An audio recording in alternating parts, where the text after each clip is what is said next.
Recording in progress. Good morning. I am Michelle Espinoza, Chair of the Real Estate Commission.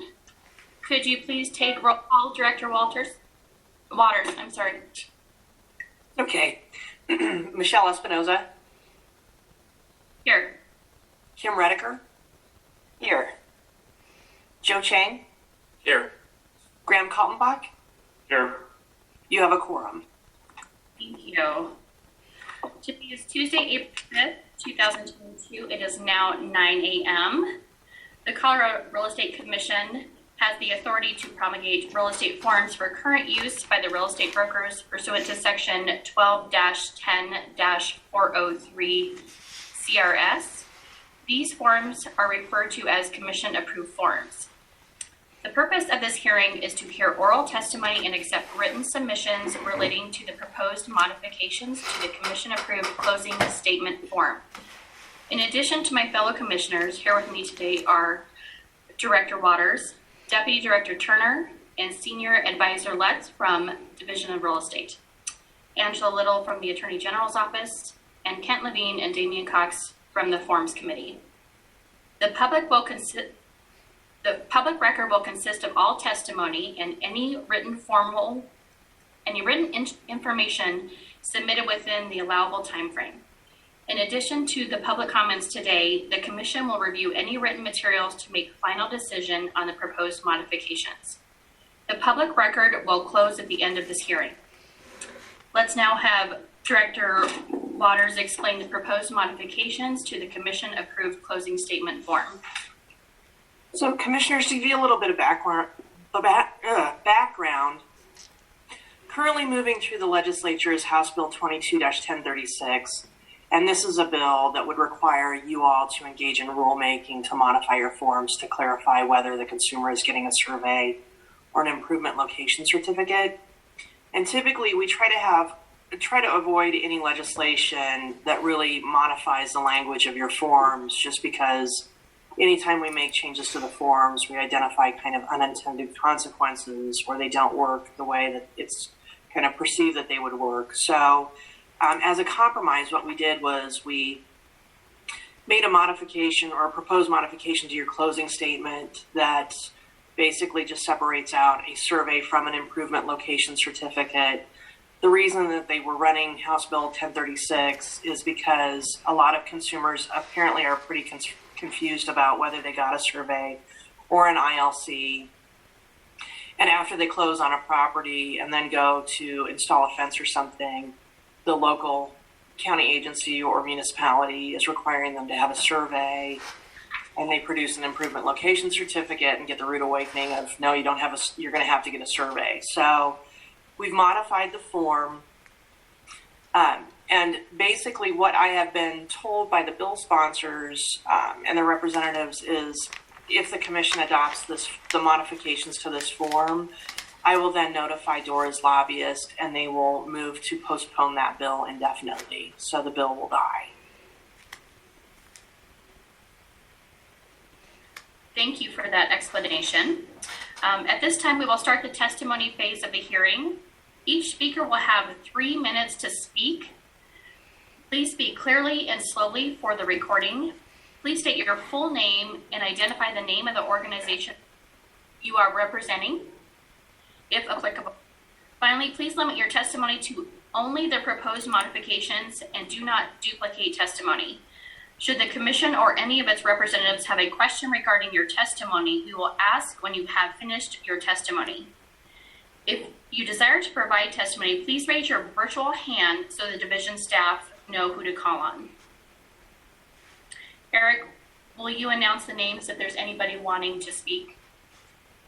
Yes, Madam Chair. It looks like we have a Mr. Scott Thompson. And Scott, you should be able to unmute yourself. Oops.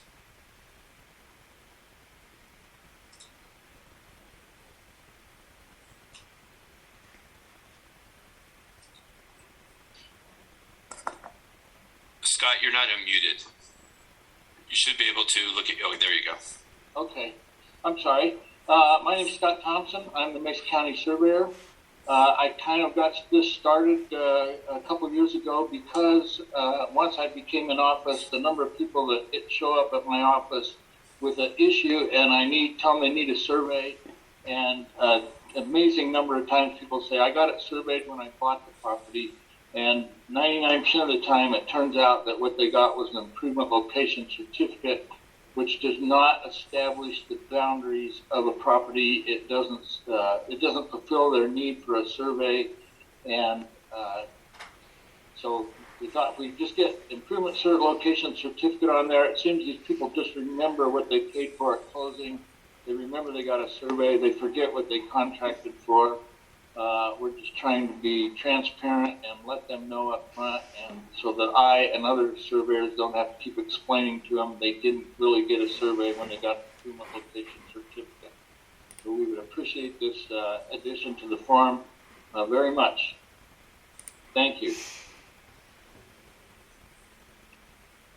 Great. Thank you so much for your testimony. Any questions for Mr. Thompson? All right. Are there any more comments? Madam Chair, I do not see anybody else. All right. Thank you. That ends the testimony portion of the hearing. Oh, I'm sorry. Someone just raised their hand. I apologize. And that would be Mr. Damian Cox. Damian, you can unmute yourself? Did I unmute myself? Yes. Just real quickly, I noticed when we were scrolling through this form that we didn't change the header. So if there's going to be a motion to approve this, I'd ask that we be able to approve that, change the header so that it's reflective, and the footer for that matter, that's reflective of the new date that this went into effect. Right now it's still at 16. I just noticed it when I assume Natalie was scrolling through the screen that we didn't change the mandatory and the approval date. So if you'd include that, I'd appreciate it.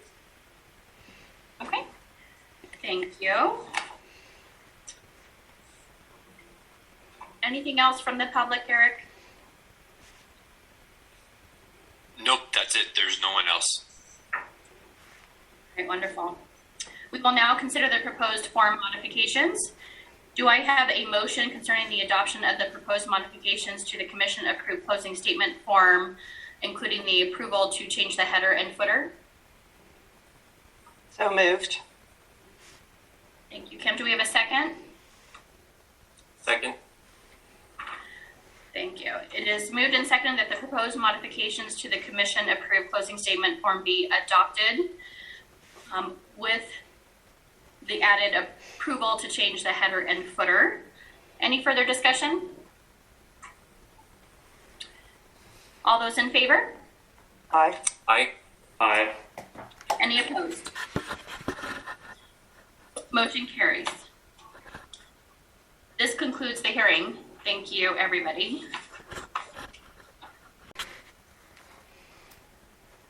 All right, now on to the regular Real Estate Commission meeting. I call the meeting to order.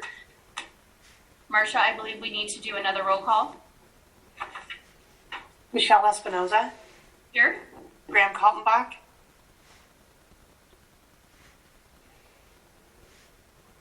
Here. Joe Chang, Here. Kim Redeker. I can see her. Here, sorry, I couldn't get the mic. You have a quorum. Thank you. All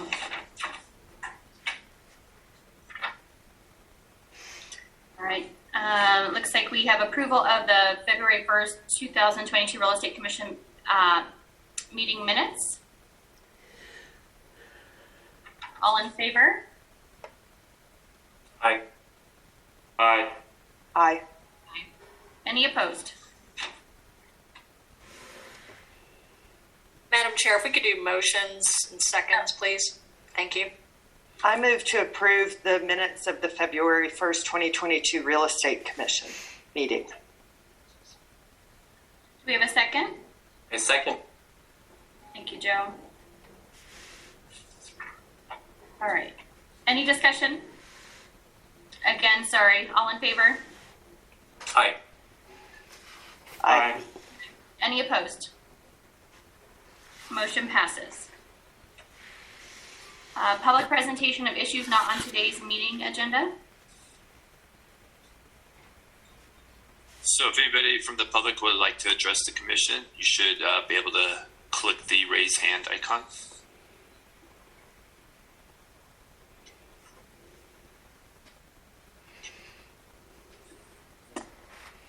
Madam Chair, there's no one that wishes to speak. Thank you. Learsha? Just to give you a legislative update, there's really one piece of legislation aside from the survey bill that I mentioned during your non-rulemaking hearing that we're tracking, and that's House Bill 1261. That's the sunset review for the Board of Real Estate Appraisers, and it passed out of House Appropriations last week. So it just needs to move its way through the Senate. But that's basically all of the legislation that we're looking at this time. Thank you. Any questions about that for Marcia? Okay.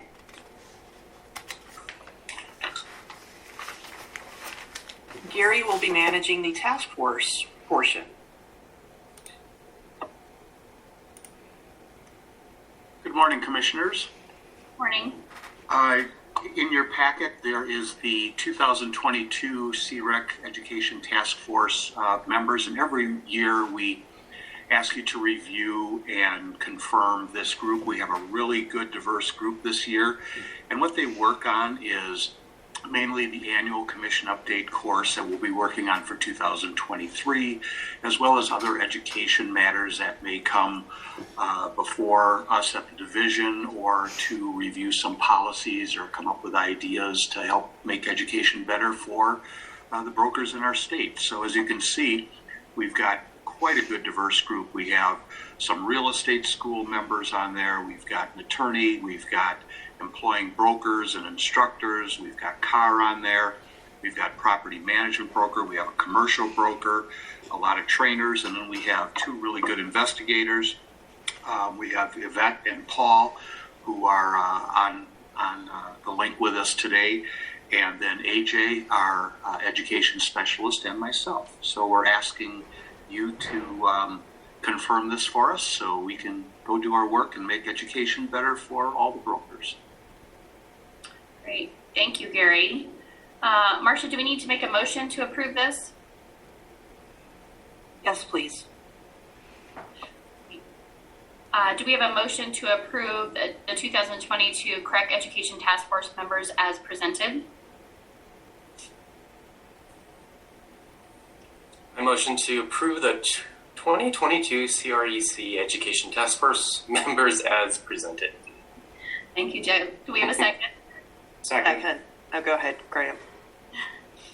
Great. We'll look at the first and the second. Any discussion? All in favor? Aye. Aye. Any opposed? Motion passes as presented. Thank you so much, Gary. Thank you.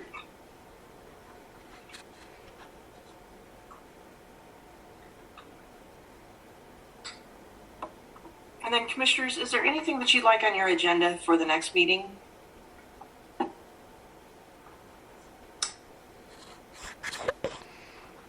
I don't have. No. Thank you. All right. Thank you so much, Marcia. I believe we are on.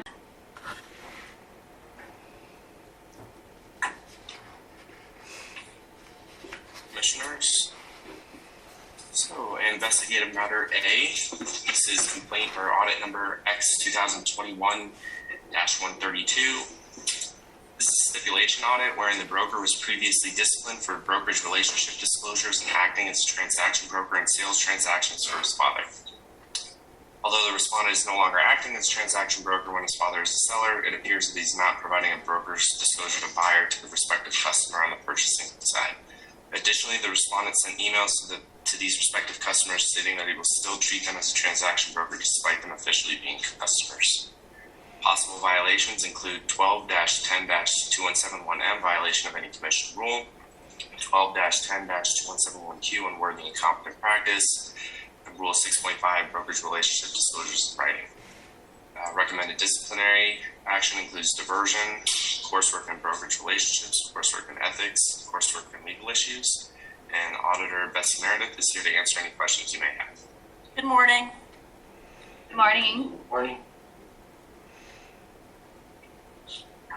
Any questions for Betsy? May I get a motion?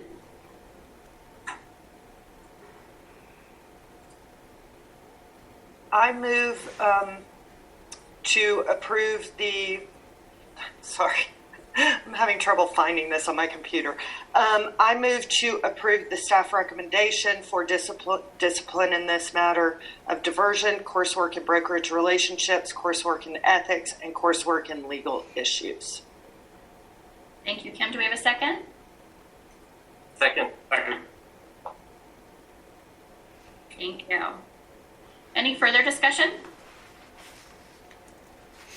All in favor? Aye. Aye.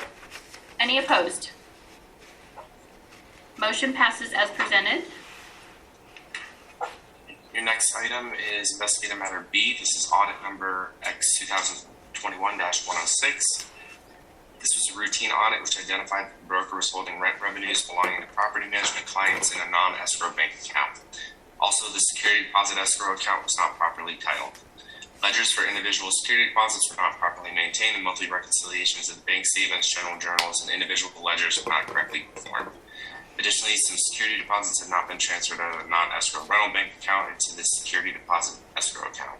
Funds belonging to the broker as well as funds with unknown ownership and or origins had accumulated in the security deposit account escrow. Furthermore, an unlicensed company name was used in lieu of the licensed name of the brokerage in the brokerage's electronic media advertisements and on property management forms, and required broker name and brokerage contact information was missing from electronic media. Attorney prepared property management forms do not uniformly contain required preparing attorney identifying information. These attorney prepared property management forms included required disclosure language that already appears in standard commission forms, and the standard form should have been used instead. Lastly, the broker failed to make required disclosures of her ownership and license status in the sale of broker rental property. Possible violations include 12-10-2171H, failure to account for funds received, 12-10-2171I, converting, diverting, commingling funds, 12-10-2171M, violation of any commission rule. Rules 5.2, money belonging to others must be deposited in trust or escrow. Rule 5.3, accounts in the name of the brokerage firm or broker. Rule 5.5, trust or escrow required for rental receipts and security deposit. Rule 5.10, commingling prohibited. Rule 5.14, record keeping requirements. Additional possible violations include Rule 6.17, duty to disclose conflict of interest and license status. Rule 7.1A, commission approved forms. Rule 7.1B, attorney forms. Recommended disciplinary action includes diversion, coursework in trust accounts, coursework in property management, and a follow-up audit within 6 months. And Auditor Bob Skinner is here to answer any questions you may have. Thank you. Do we have any questions for Bob?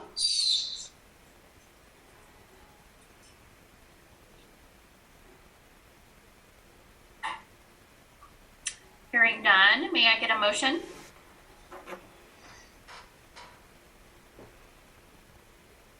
Madam Chairwoman, in this matter, I move to approve the disciplinary recommendations suggested by staff of diversion, coursework in trust accounts, coursework in property management, and a follow-up audit within 6 months. Thank you. Do we have a second? Second. Thank you, Graham. Any further discussion? Hearing none, all in favor? Aye. Aye. Any opposed? Motion passes as presented. Next is investigative matter C. This is complaint number 2021-2117. On October 12, 2021, the respondent was convicted of assault, knowing reckless cause of injury, a class 1 misdemeanor. The respondent was sentenced to 12 months of probation. The division does not have record of the respondent notifying the division within 30 days of the conviction. Possible violations include 12-10-2171N, violation of the commission rule, 12-10-2171N, conviction plea to specified crimes, 12-10-2171P, failure to immediately notify CREC, and Rule 6.23, immediate notification of conviction, plea, or violation required. Recommended disciplinary action includes diversion and probation to run concurrent with their criminal sentence and coursework in ethics, and I can answer any questions you may have. Great, thank you. Anybody have any questions for Eddie? May I get a motion?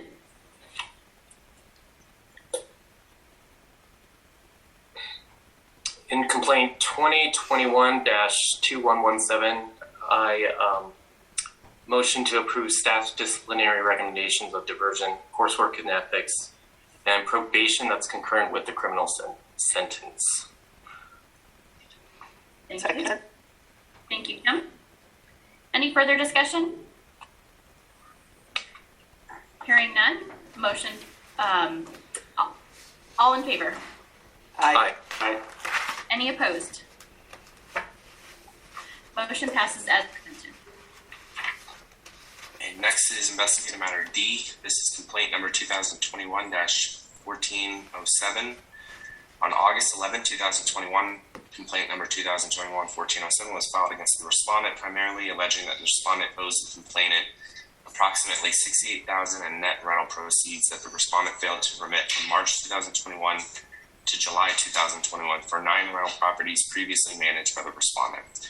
The respondent stated he did not want to cooperate with the investigation, as such he did not provide any requested documents. Owner statements provided by the complainant appears to show that the respondent did stop dispersing funds to the complainant from March 2020 to July 2021.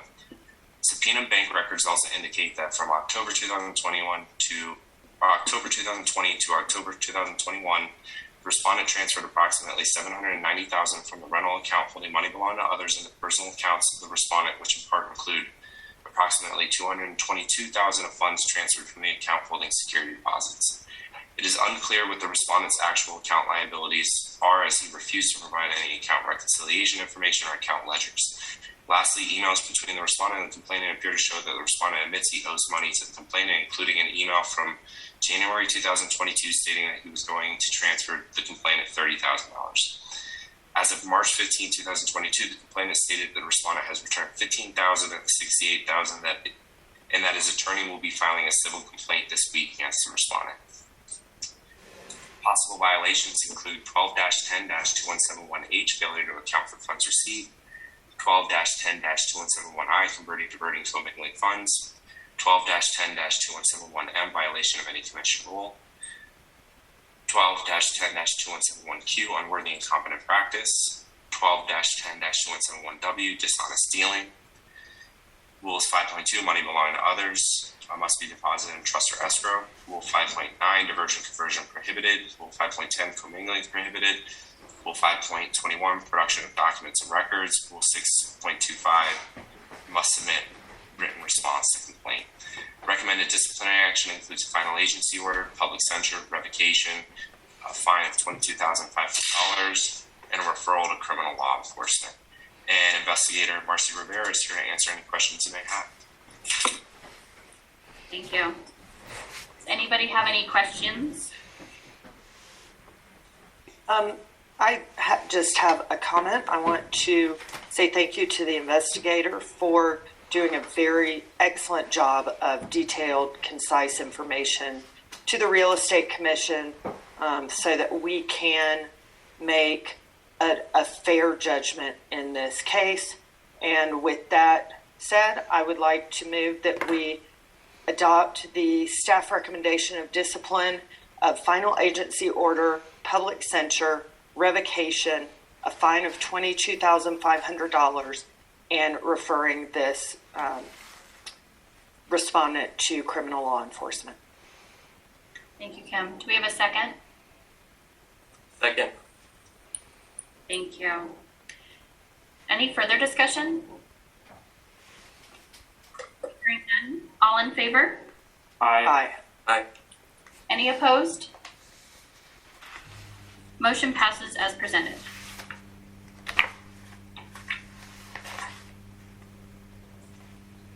Good morning, Commissioners. Good morning. The next is investigative matter E, complaint number 2021-1982. On November 14th of 2021, the respondent disclosed his October 14th, 2021 criminal convictions for inflict corporal injury on spouse, a felony, and abuse, endanger a child, misdemeanor. The respondent was sentenced to 4 years formal probation, 4 days of jail time with credit served for 2 days, and a fine of $1,240. He was ordered to no contact with the victim, direct or indirect, attend 156 AA meetings and provide proof of completion, enroll in a 52-week domestic violence program, complete 125 hours of community service, complete domestic violence and child abuse classes, and 1 year outpatient therapy with focus on substance abuse and anger management. The probation is ongoing and any remaining balance for the imposed fines could not be verified. Possible violations include 1210-217-1N, conviction, plea to specified crimes, 1210-217-1P, failure to immediately notify CREC, 1210-217-1M, violation of any commission rule, and Rule 6.23, immediate notification of conviction. Disciplinary recommendations are diversion, coursework and ethics, and probation to run concurrent with the criminal probation. And Investigator Martinez is here to answer any questions that you might have. Thank you so much. Does anybody have any questions, comments?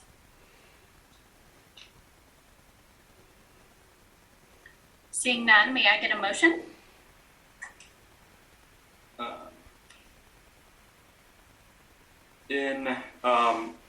I make a motion to, in investigative matter 2021-1982, to approve staff's disciplinary recommendations of diversion, a coursework in ethics, and probation concurrent with criminal probation. Thank you. Do we have a second? Second. Any further discussion? All those in favor? Aye. Aye. Any opposed? Motion passes as presented. The next is matter F, complaint number 2021-2114. On August 26th of 2021, the respondent pled guilty to felony menacing, a class 5 felony. The respondent did not disclose his guilty plea within 30 days. The respondent was ordered to complete an unsupervised 3-year deferred sentence. The respondent was also ordered to complete 200 hours of community service, attend anger management and cognitive skills classes, and pay $1,589.30 in court costs and restitution. All court costs and restitution have been paid in full. The deferred sentence is scheduled to be completed in August of 2024. Possible violations include 1210-217-1N, conviction to specified crimes, 1210-217-1P, failure to immediately notify CREC, 1210-217-1M, violation of any commission rule, Rule 6.23, immediate notification of conviction, and disciplinary recommendations include coursework in ethics, diversion, and probation to run concurrent with the deferred sentence. And Investigator Martinez can answer any questions that you might have. Thank you. Do we have any questions?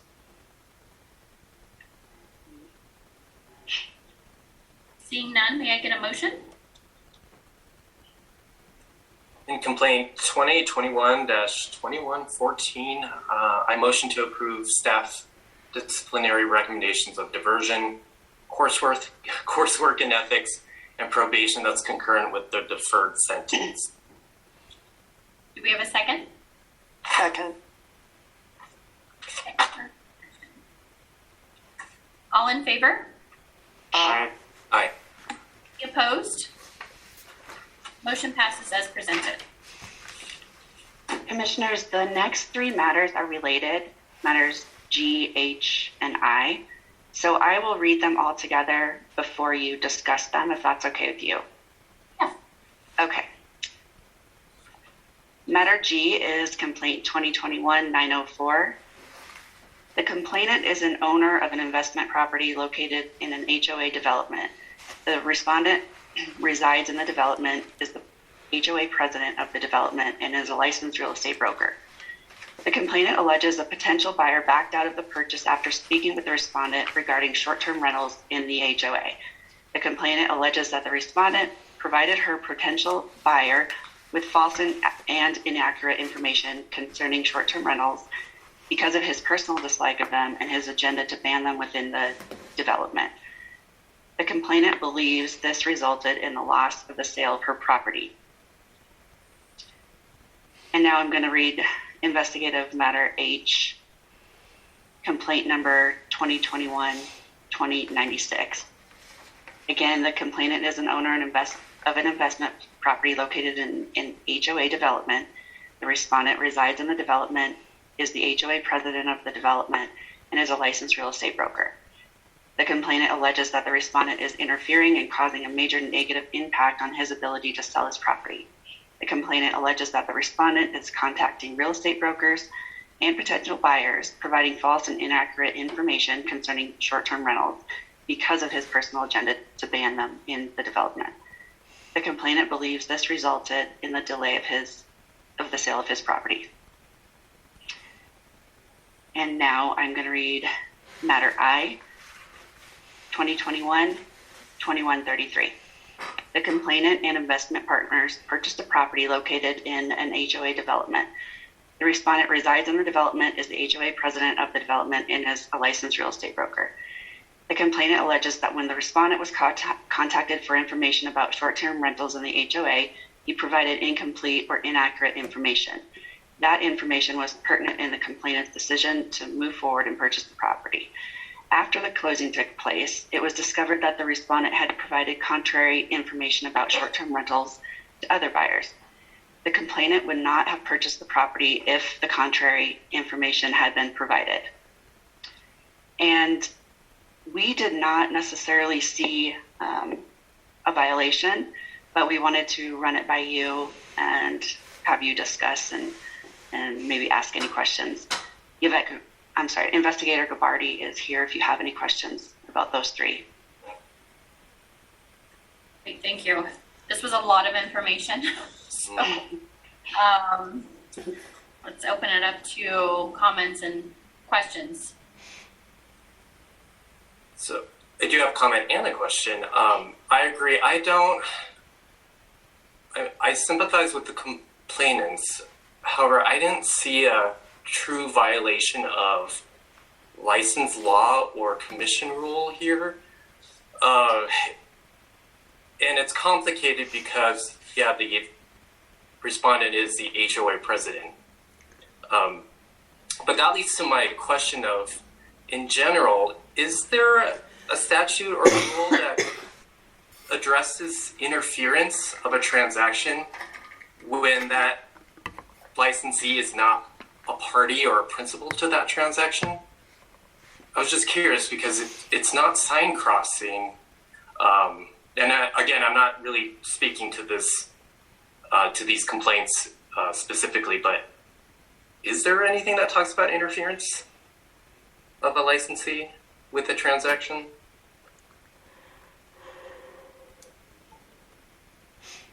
Angela, you might be able to speak to that.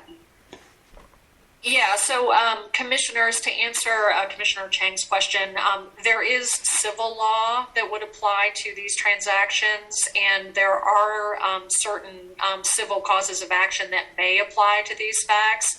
That would be beyond the commission's role, which is to apply the license law and discipline the broker. But to answer your question, it is possible. There are civil causes that could be, and civil claims that could be brought by these parties. Okay. Yeah, I thought it was interesting. Any consumer can interfere with it's the transaction, leasing, resell, but I just thought it was interesting that if it was a licensee doing it, was there any sort of consequence in terms of the commission side? So anyway, but back to these complaints. I didn't really see a true violation of some sort. It just seemed to me really an HOA matter. Anybody else? I agree with Joe. As you said, there was a lot of information here, and it seemed to be kind of treading a very fine line. But I didn't see a violation of any license law or rules either. I do hope going forward that the respondent is more careful in his communications with people, but I feel like he probably will do so. Thank you, Kim. Graham, did you have any questions or comments? I think that Joe really touched on my comments and concerns, was kind of wondering, about interference. And, I do have a lot of sympathy for the complainant in this matter. But, again, I think without, a hard and fast rule being broken, there's really nothing too much for us here, unfortunately. So I think that's just. Okay. We need to make a motion, Marcia, to dismiss all 3 complaints. Yes, please. Can we do them all together? Yes, you can. Okay. May I get a motion? Yeah, I motion to, in cases 2021-904, 2021-2096, and 2021-2133 to dismiss these cases. Second. Thank you. We have a first and a second. Any further discussion? Hearing none, all in favor? Aye. Aye. Any opposed? Motion passes as presented. Okay, the next is matter J, complaint number 2021-1006. The respondent's MLS listing advertised that the property had central air conditioning. However, on the day of closing, the complainant discovered that, contrary to the MLS listing, the property did not have central air. Additionally, discovered the day of closing was that the respondent had updated the MLS listing a week prior to closing, deleting the information regarding the central air conditioning system. After revising the MLS listing, the respondent did not inform the complainant that the property did not, in fact, have central air. Possible violations include 1210-217-1A, false advertising, and 1210-217-1Q, unworthy and incompetent practice.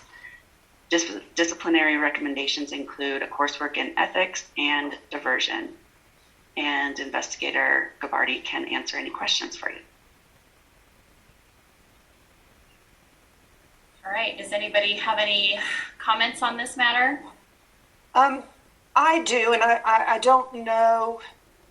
I understand that this was more of the MLS listing, but I would like to see coursework in contracts as well. I just think when someone's missing such important information that they're presenting to the public, that perhaps additional coursework might help.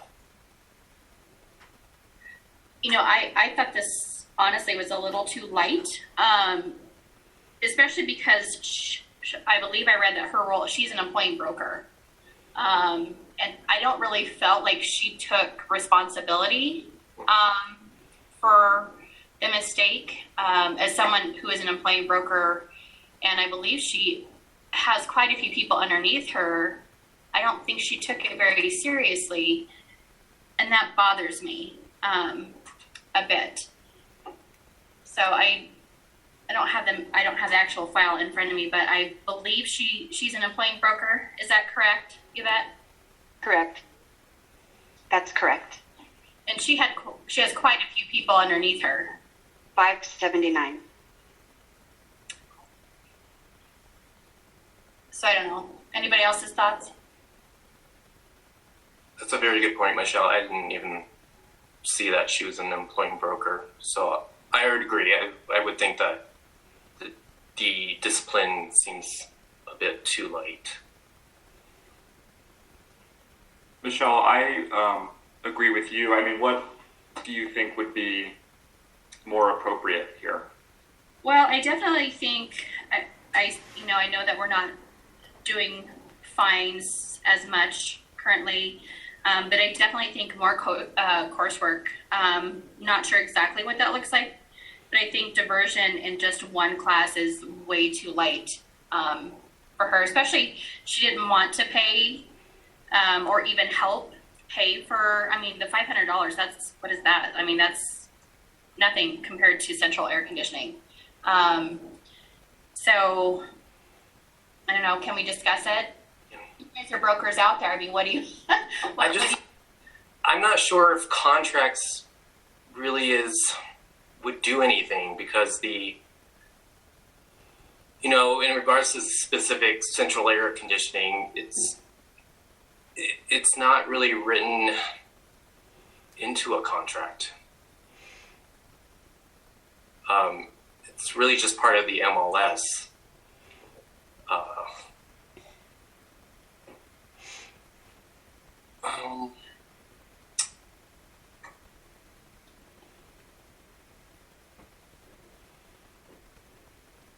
I don't know, but I do agree that I feel like the respondent did take it too lightly and did not disclose the update. So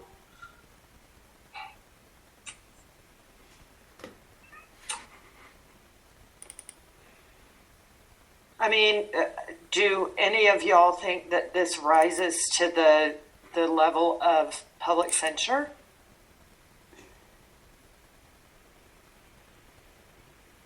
I don't know. almost would. Sorry, go ahead. No, I would say I don't know about public censure. I was thinking FAO. Yeah.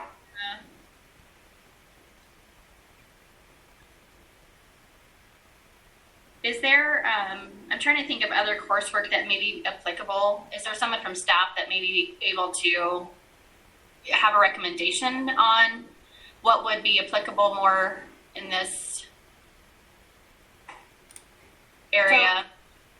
So you've got the option of legal issues and risk is a class that's out there also. Okay.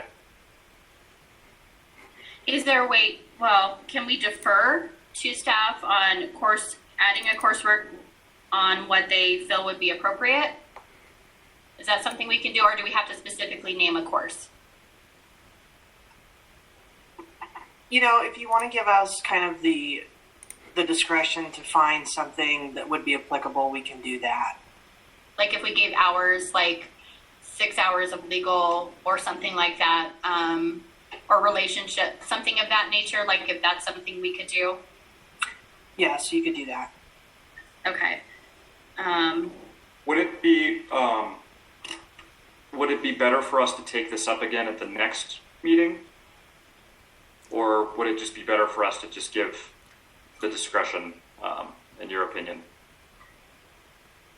I don't think it's going to change before the next meeting. Yeah. My thoughts would be, and I can't make the motion, but my thoughts would be FAO with an additional 6 hours of some type of legal or brokerage courses. And Marcia, does that fit with what's out there? Is there a 6-hour legal risk class that the commission could add to your knowledge? I'm not sure how many hours it is. It's between 4 and 6, but there is something out there. But they could break it up in between 2 classes. 2 3-hour classes they could do, right? If we gave them 6 hours of education in that field, is that possible? Well, you could have them do brokerage relationships and legal issues and risk, and that would probably kind of cover the issue. I like that one. Okay. Thank you, everybody. Can is someone comfortable making a motion? Madam Chairwoman, I move that in this matter, we impose the following disciplinary recommendations of final agency order, coursework in ethics, coursework in legal issues and risk, and coursework in brokerage relationships. Thank you. Do we have a second? Second. Thank you so much. Any further discussion? Hearing none. All in favor? Aye. Aye. Any opposed? Motion passes as presented. Thank you, everybody. I just had one question. You mentioned an FAO, but did you want to keep diversion?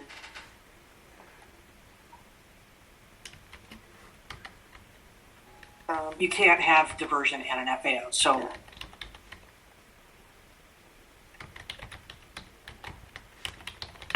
Yeah, just removing the diversion. So an FAO with no public censure, is that correct? This is Penny, sorry. That is correct. Thank you. Thank you.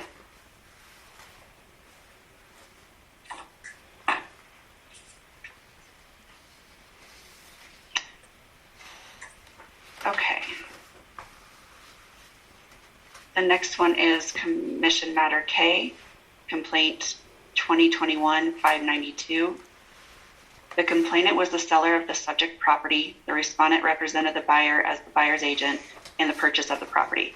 The investigation found that the respondent failed to provide the buyers with necessary real estate brokerage duties and failed to draft and retain required transaction documents. Possible violations include 1210-217-1K, failure to maintain files for 4 years, 1210-217-1M, violation of any commission rule, 1210-217-1Q, unworthy incompetent practice, 1210-405-1B, single agent engaged by the buyer, Rule 6.2, competency, Rule 6.5, brokerage relationship disclosures in writing, and Rule 6.20, transaction file requirements. Disciplinary recommendations include diversion, coursework in brokerage relationships, coursework in contracts, and coursework in ethics. And Investigator Gabarty can answer any questions for you. Thank you. Do we have any questions or comments?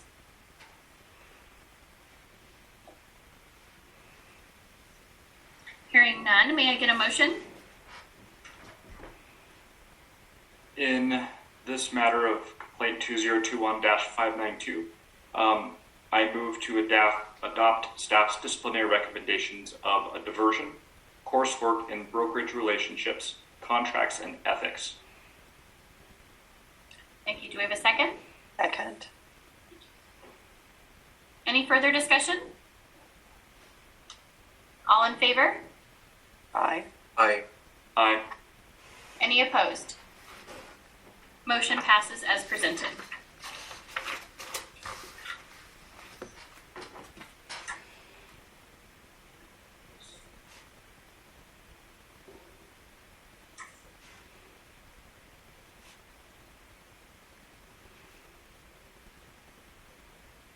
Oh, you're muted.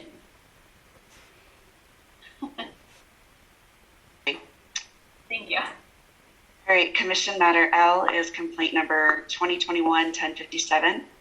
The respondent represented the complainant/buyer as a buyer's agent in the attempted purchase of a property. The complainant alleged that the respondent failed to protect his earnest money as he was not available to discuss an issue with insuring the property while the respondent was on vacation.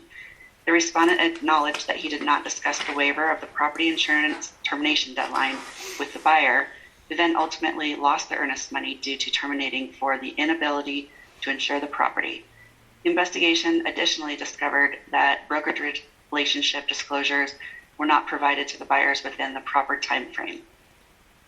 Possible violations include 1210-217-1M, violation of any commission rule, 1210-217-1Q, unworthy incompetent practice, 1210-405-1C, single agent engaged by buyer, and Rule 6.5, brokerage relationship disclosures in writing. Disciplinary recommendations include diversion, coursework in brokerage relationships, coursework in contracts, and coursework in ethics. And Investigator Peters can answer any questions that you might have. Thank you. Is there any comments or questions on this one?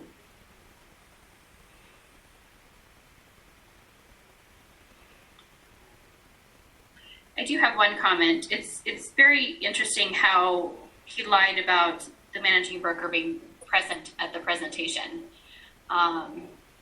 managing broker said he was not there. He said he was there. That I found interesting. And my understanding is the clients just lost their money, right? So nobody made them whole, even though it was the mistake of the agent. They were just out the earnest money. I don't believe I read that they recouped that at all. Is that correct? Yeah, that's my understanding. Yes.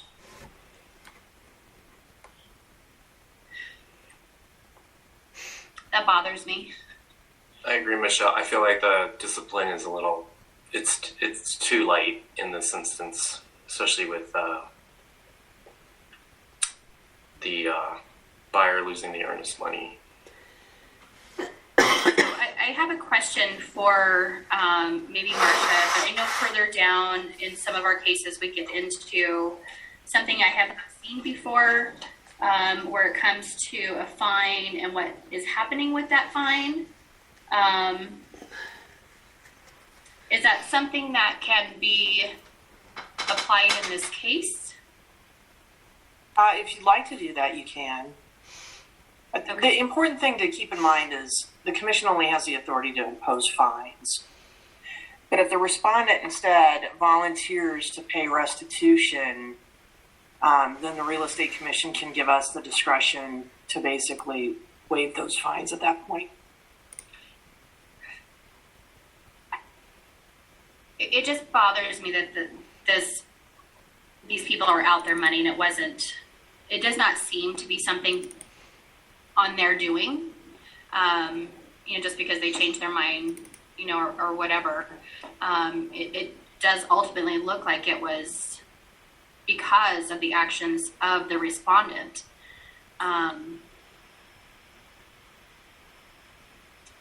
Anybody else? Any comments? No, I really struggled with that as well. And I'm just trying to remember in the the packets that were sent over to us, is there any ongoing civil action between the respondent and the complainant to recoup the earnest money, or just nothing? Not that I'm aware of. Okay. So, commissioners, what do you think about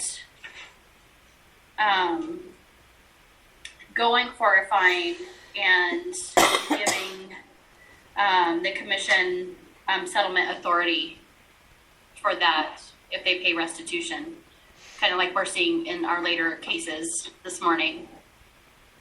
I like that, but I would also kind of like to add a public censure here. Okay.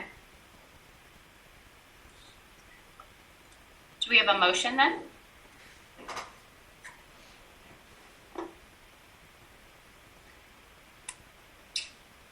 And commissioners, for your benefit, the language that Michelle has referred to about restitution is, you can find that in matter Q. So if you do decide that you want to apply that as part of your discipline, if you could just read that language from the notes, that will give sufficient direction to the division on your behalf. And how much earnest money do they lose? So the motion doesn't state an amount. It's what it takes to make the consumer whole. So if you read the language in matter Q, I think that will provide sufficient direction to seek restitution that makes the consumer whole based on the information that's in the report. Okay. All right. Who would like to take a stab at that at that motion?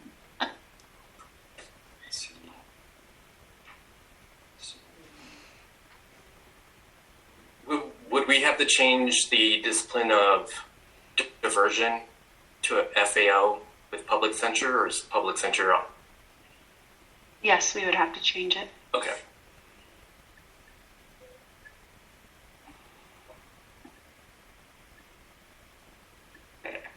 I'm going to have to jump between two screens here, but I'm going to try to make the... So, in complaint number 2021-1057, I move to impose disciplinary recommendations of public censure coursework and brokerage relationships, coursework and contracts, coursework and ethics, and then let me jump to Q for that. And for the commission to provide settlement of authority that verification of full restitution paid to the consumer may be accepted in lieu of the fine imposed by the division or the AGO in settlement negotiations. So before we move on to the second, just two things, Graham. To accompany public censure, we do need an FAO, which you didn't reflect in your motion, and we also need an amount of a fine that can then be waived in settlement negotiations. Thank you. If you would just amend your motion in those respects. Sure. Did we have a fine in mind? I was kind of going back and forth between two screens trying to, do we have a fine that we would like to impose as a commission, or that we feel would be fair? Was there earnest money, because we can only do a fine up to, is it $2,500 per violation, correct? Correct. Maximum fine levy would be $7,500. $7,500. And so was there earnest money below that? It was $5,000. So maybe a fine of $5,000. Okay. Or a fine of $7,500 may motivate somebody to paying restitution. 5,000. Right. Thank you.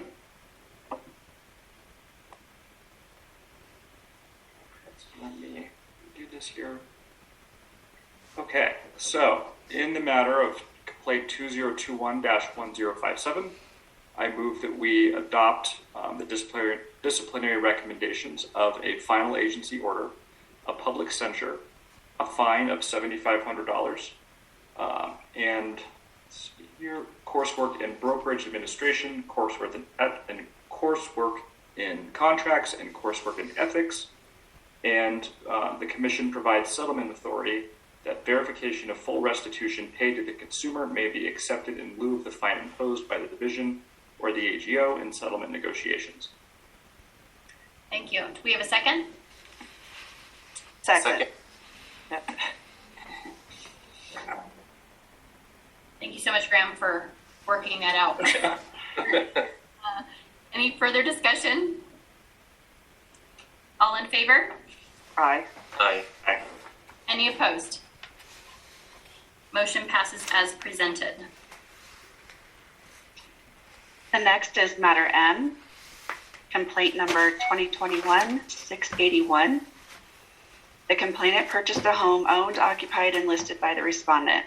The complainant alleged non-disclosure of adverse material facts known by the respondent, including carpet flooring with severe pet urine damage that appeared to be covered up by numerous air fresheners, structural settling or sinking of the concrete slab in part of the home that appeared to have been concealed by replacing baseboards shortly prior to the listing of the property, and what the complainant believes to be prior water intrusion in the basement that was remodeled during the respondent's ownership of the property. In addition, the respondent failed to disclose license status in writing until at least 14 days after the property went under contract, and the exclusive right to sell was created and signed 5 days after the transaction closing date. Possible violations include 1210-217-1Q, unworthy incompetent practice, 1210-217-1M, violation of any commission rule, and Rule 6.17, duty to disclose conflict of interest and license status. Disciplinary recommendations include diversion, coursework in contracts, and coursework in ethics. And Investigator Jersvix can answer any questions that you might have. Morning. Good morning. Any questions or comments?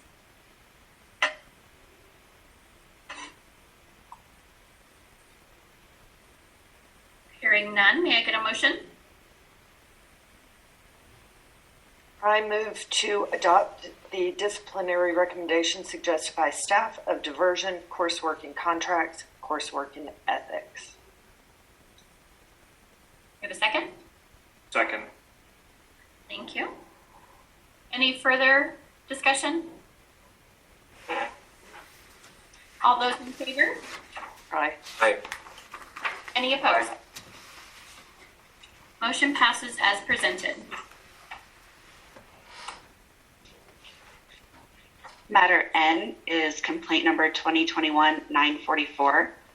The complainant alleged that the respondent, while acting as the complainant's seller's agent, offered to provide a commission and closing cost rebate at closing, issued 2 personal checks totaling $9,026 payable to the complainant at closing, and stopped payment on both.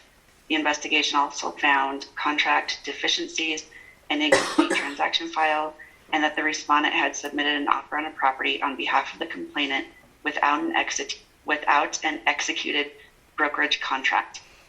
Possible violations include 1210-217-1C, deliberate misrepresentation, false promises, 1210-217-1Q, unworthy incompetent practice, 1210-217-1M, violation of any commission rule, 1210-217-1K, failure to maintain files for 4 years, and Rules 6.20, transaction file requirement, 6.6, brokerage relationships, and disciplinary recommendations include diversion, coursework in ethics, coursework in legal issues and risk, and coursework in contracts.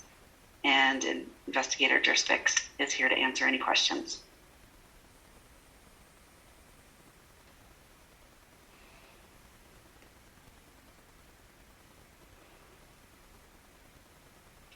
Any questions or comments on this one?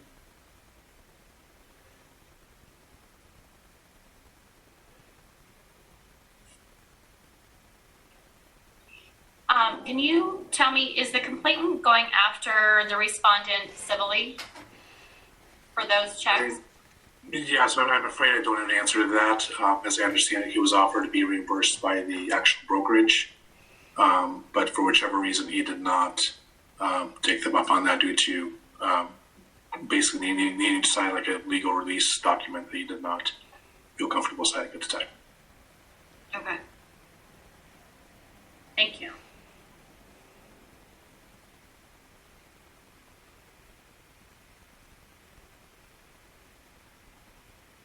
Anybody have any other questions? Is anybody ready to make a motion? In regard to complaint number 2021-944, I move to adopt staff's disciplinary recommendations of a diversion, coursework in ethics, coursework in legal issues and risk, and coursework in contracts. We have a second? Second. No, go ahead, Jeff. Jinx. Any discussion? Hearing none, all in favor? Aye. Aye. Any opposed? Motion passes as presented.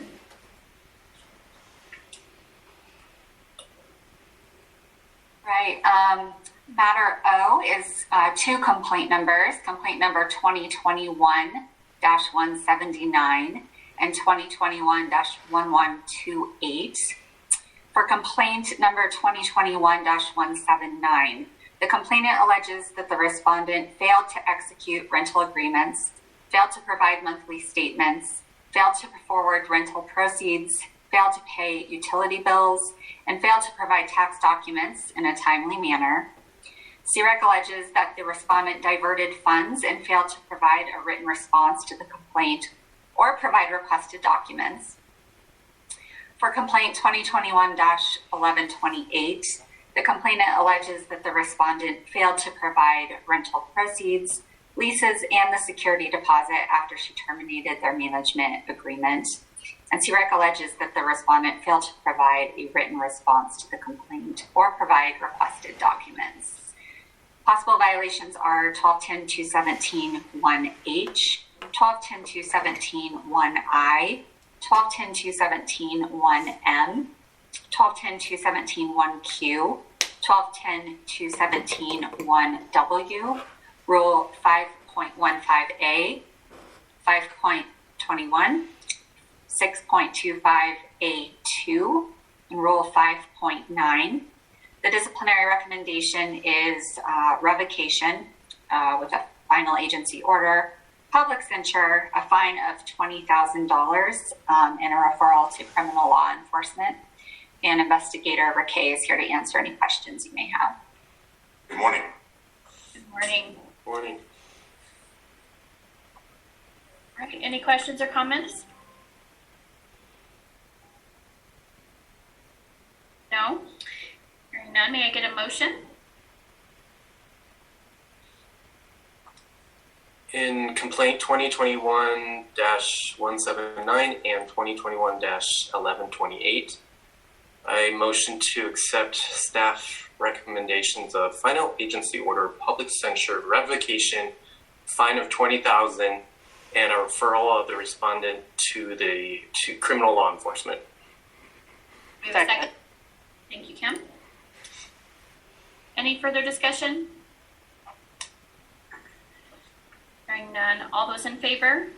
Aye. Aye. Any opposed? Motion passes as presented. Investigative matter P is complaint number 2021-830. The complainant alleges that the respondent said he inspected the complainant's property in October of 2020 when he did not, and that the respondent provided photographs of the property the respondent said were taken in October 2020, when they were in fact from an inspection that took place about 9 months prior. CREC alleges the respondent failed to maintain transaction file documents and to meet attorney drafted form requirements.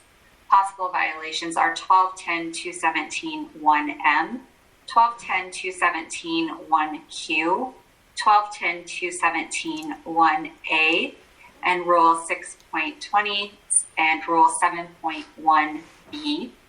Disciplinary recommendation is a final agency order in coursework in ethics and coursework in property management. And Investigator Riquet is here to answer any questions.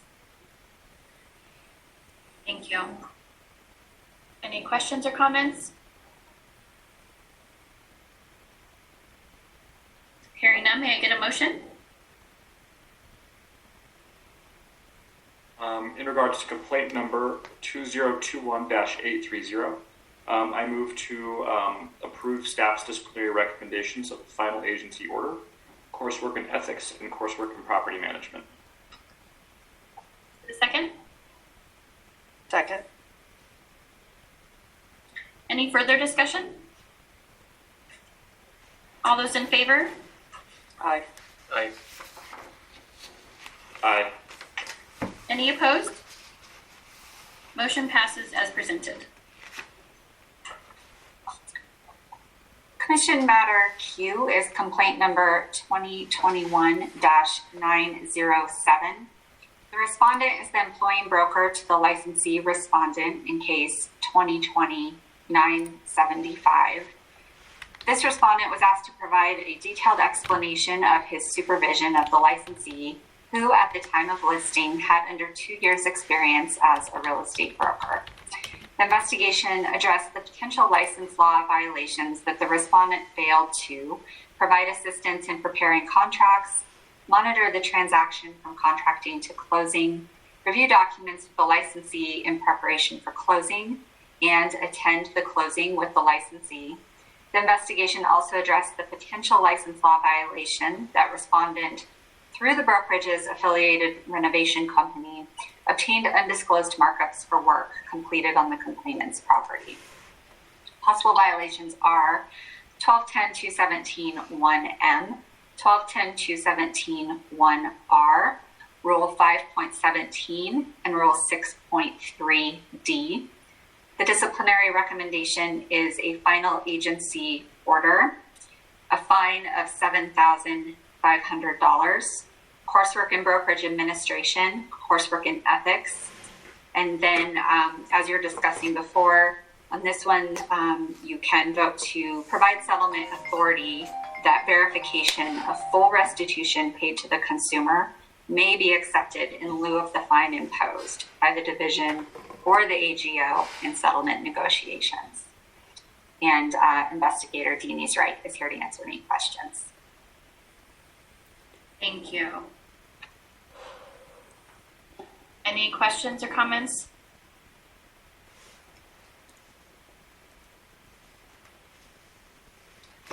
Seeing none, may I get a motion? Madam Chairwoman, in this matter, I move that we approve the disciplinary recommendation of final agency order, a fine of $7,500, coursework and brokerage administration, coursework and ethics, and also that the Commission provides settlement authority that verification of full restitution paid to the consumer may be accepted in lieu of the fine imposed by the division or the AGO in settlement negotiations. Thank you. Do we have a second? Second. Thank you, Graham.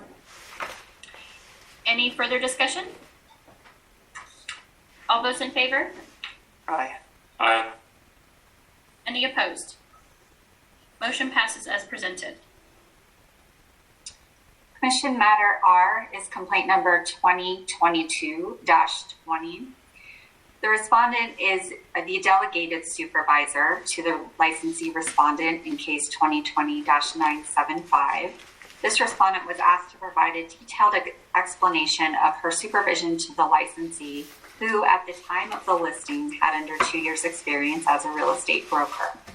The investigation addressed the potential license law violations that the respondent, as a delegated supervisor, failed to provide assistance in preparing contracts, monitor the transaction from contracting to closing, review documents with the licensee in preparation for closing, and attend the closing with the licensee. The investigation also addressed the potential license law violation that respondent, through an affiliated renovation company, obtained undisclosed markups for work completed on the complainant's property.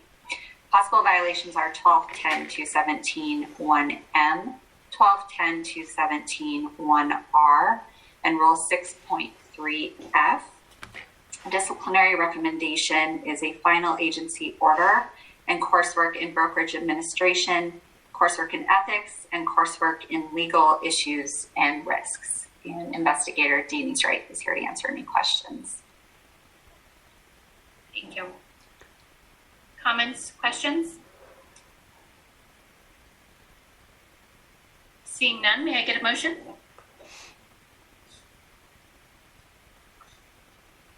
In complaint 2022-20, I motion to accept staff disciplinary recommendations of final agency order, coursework in brokerage administration, ethics, and legal issues and risks.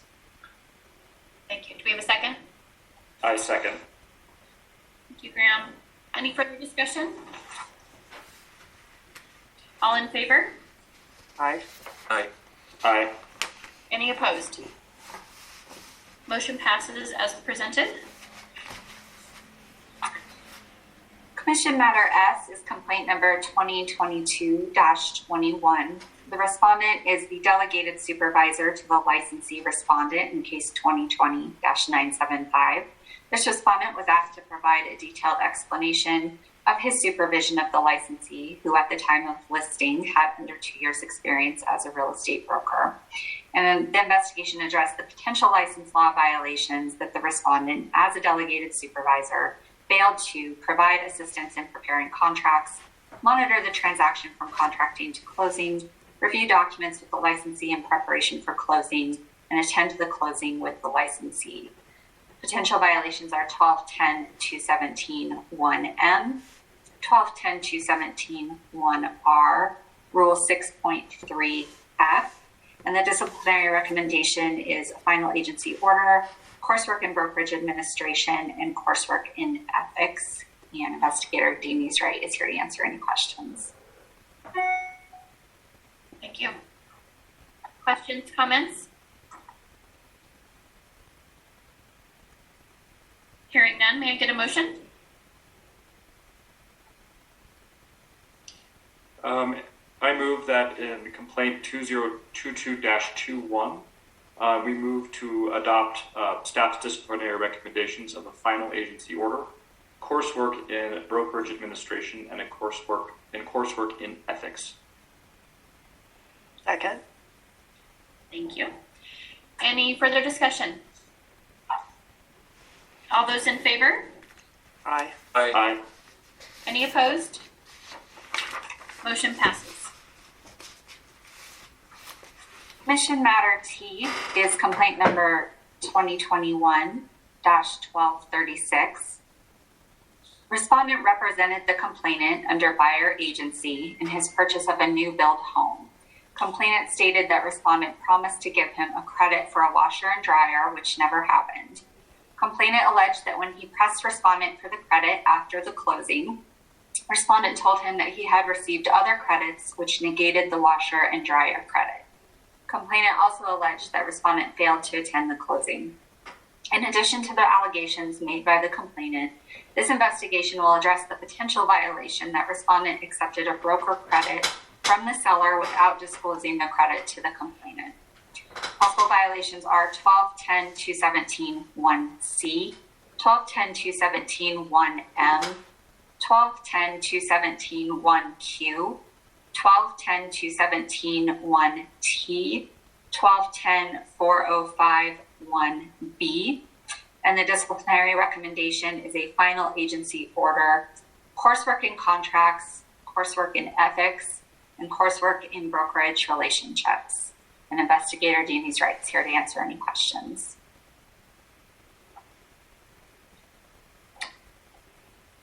Any questions?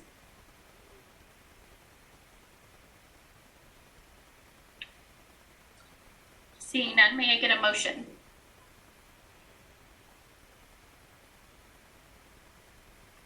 I move to adopt the disciplinary recommendations of final agency order, coursework in contracts, coursework in ethics, coursework in brokerage relationships. We have a second? Second. Thank you. Any further discussion? All in favor? Aye. Aye. Any opposed?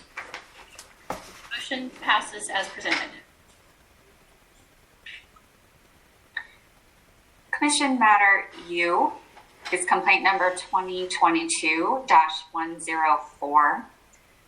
The complainant stated that respondent represented him as a buyer's agent in his offer to purchase a property. Complainant explained that he terminated the contract under the inspection and signed the documents that respondent sent to him to accomplish the termination. Complainant alleged that respondent didn't explain to him that the documents he signed would result in him losing his $6,000 earnest money deposit. The complainant stated that respondent later told him that he waived his right to the $6,000 earnest money deposit and that she kept $4,000 and gave the remaining $2,000 to the seller. Complainant stated that he felt, quote, cheated and taken advantage of. Complainant also alleged that respondent never provided him with all of the transaction documents he executed, which made it hard for him to figure out what happened with his earnest money. The investigation also noted the potential violation that respondent failed to timely enter into, extend her buyer agency agreements with the complainant. Possible violations are 1210-405-1C, 1210-217-1M, 1210-217-1Q, 1210-405-1B, 6.14A2, 6.14D. Disciplinary recommendation is a final agency order, public censure, coursework in brokerage relationships, coursework in brokerage administration, coursework in ethics, a 30-day suspension, and a fine of $12,500. In addition, the Commission provides settlement authority that verification of full restitution paid to the consumer may be accepted in lieu of the fine imposed by the division or the AGO in settlement negotiations. And Investigator Deaney's Wright is here to answer any questions. Thank you. Any questions? Seeing none, may I get a motion? Madam Chairwoman, I move in complaint number 2022-104 to impose the following discipline. Final agency order, public censure, a fine of $12,500, suspension of 30 days, coursework in brokerage relationships, brokerage administration, ethics. And the commission provides settlement authority that verification of full restitution paid to the consumer may be accepted in lieu of the fine imposed by the division or the AGO in settlement negotiations. Do we have a second? Second. Any further discussion? All in favor? Aye. Aye. Any opposed? Motion passes as presented. Okay, investigative matter V is complaint number 2021-2110. On August 9th, 2021, the respondent was convicted of marijuana cultivation, 70 to 30 plants, a drug felony 4 in Douglas County, Colorado.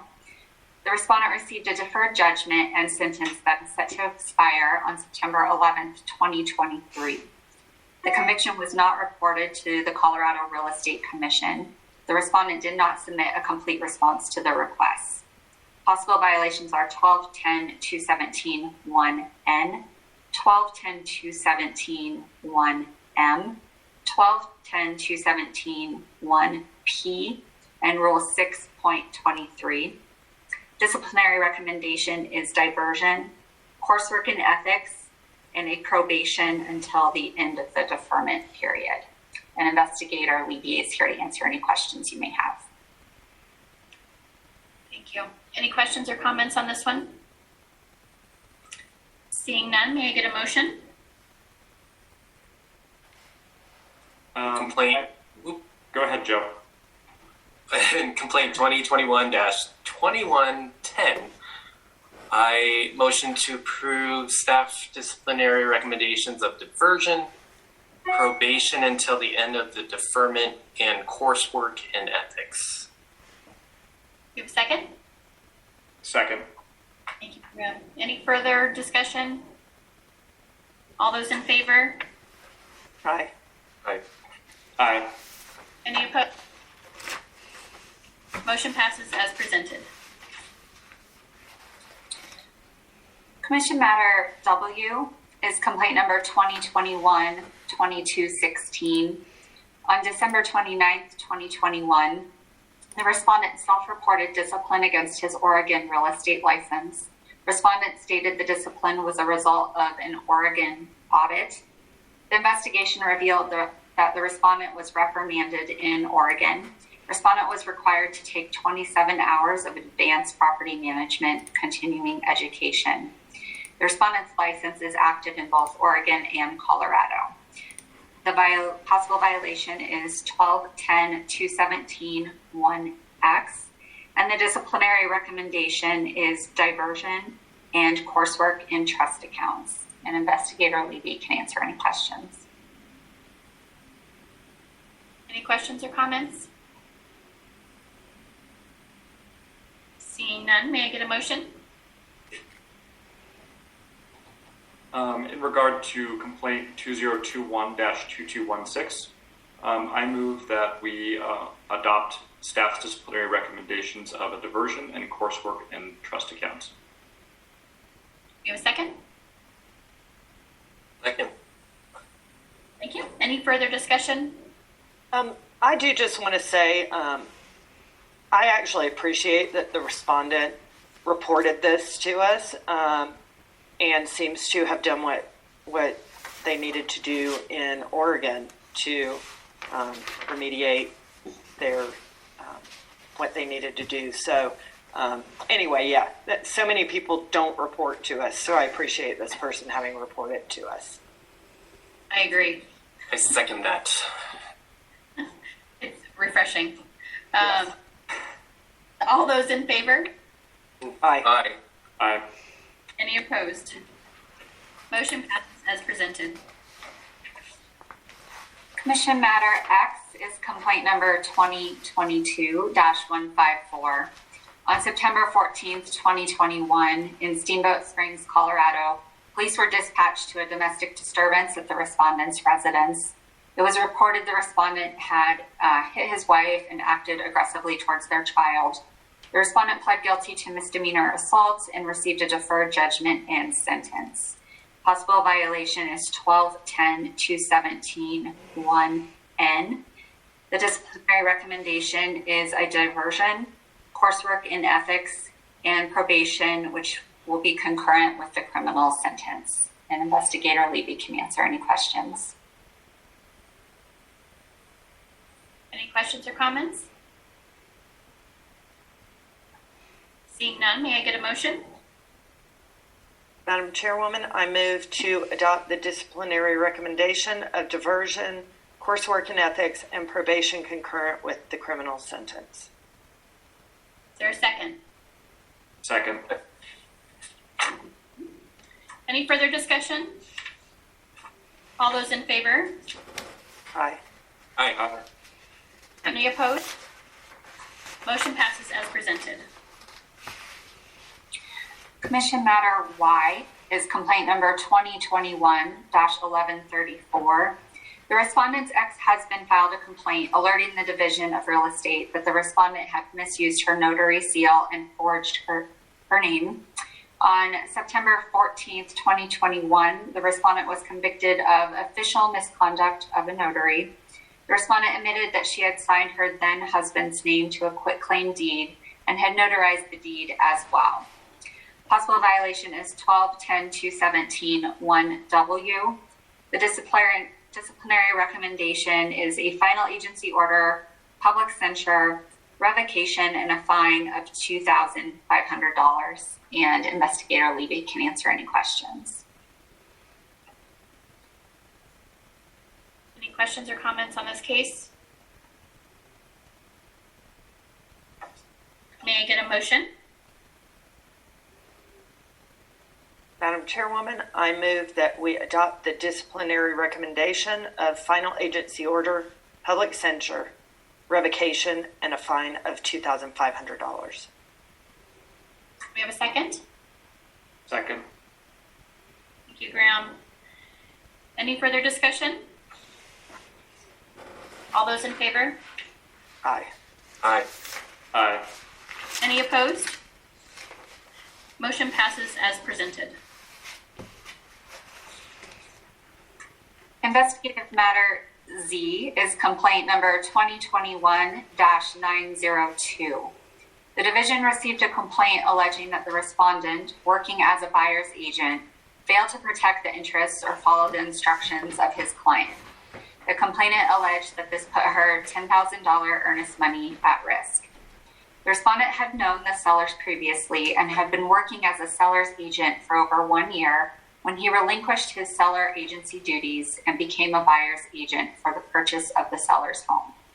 The respondent wrote an offer with a conditional sales deadline, but did not extend the deadline when the conditional property had not closed prior to the deadline. The complainant alleged that the respondent failed to make clear that the non-refundable language in a counter proposal did not protect her when she had to terminate the purchase contract.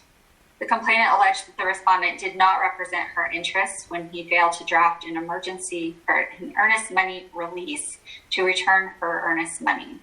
The respondent stated that he did not draft a written release because a verbal negotiation had previously been rejected. During a portion of the transaction, the respondent was working with an inactive expired license. The respondent stated it was an oversight because email notifications from the division were going to an email address he no longer used. Possible violations are 12-10-217-1Q, 12-10-217-1M, 12-10-405-1B, and Rule 6.26. The disciplinary recommendation is a final agency order, coursework in brokerage relationships, coursework in contracts, coursework in ethics, and Investigator Hardy is here to answer any questions you may have.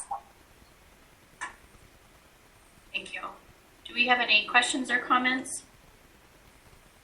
Just a comment of, I found this really odd. I still don't fully understand why the respondent would change his status from a listing agent to the buyer's agent. I just wasn't clear to me. Why would you do that? That's just my comments.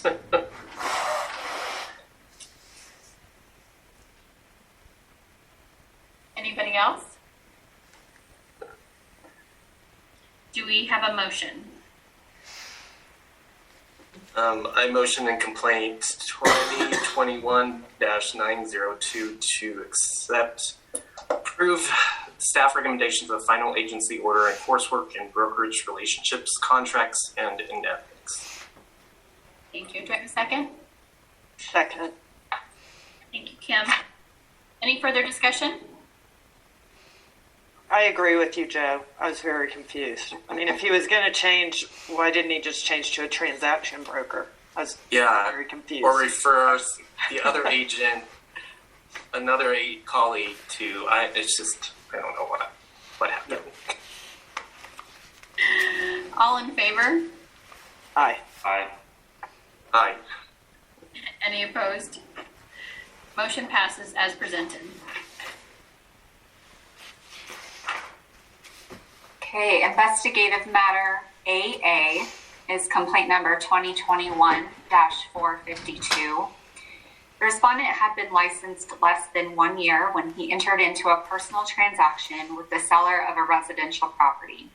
The respondent executed an exclusive right to sell listing agreement with the seller, acting as a transaction broker, and also entered into a contract to buy and sell real estate on the same property as the buyer. The respondent did not enter the property into the MLS for sale to the open market, contrary to the exclusive right to sell agreement. The respondent did not enter into a licensee buyout addendum. The sale did not close because the seller died shortly after entering into the agreements, and the seller's estate alleged misconduct by the respondent. The respondent ultimately agreed to terminate the contract. The respondent stated that he received guidance from his team lead on the proper way to conduct the transaction. Possible violations are 1210-217-1M, 1210-217-1Q, 1210-403-4C, 1210-407-2A, Rule 6.6, and Rule 7.1A. Disciplinary recommendation is a diversion, coursework in brokerage relationships, coursework in contracts, and coursework in ethics. And Investigator Hardy is here to answer any questions.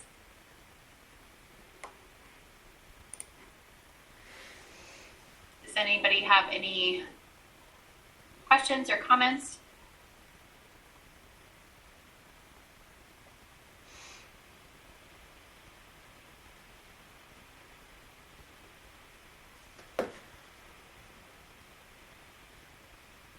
Hearing none, do we have a motion? I move in complaint 2021-452 to adopt the staff's disciplinary recommendations of a diversion, coursework in brokerage relationships, coursework in contracts, and coursework in ethics. Second. First and second. Any further discussion? All in favor? Aye. Aye. Any opposed? Motion passes as presented.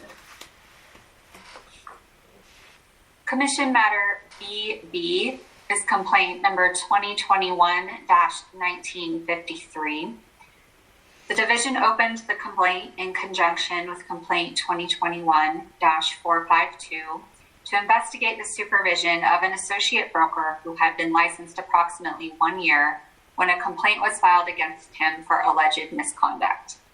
This complaint was open to investigate if there had been a high level of supervision as required.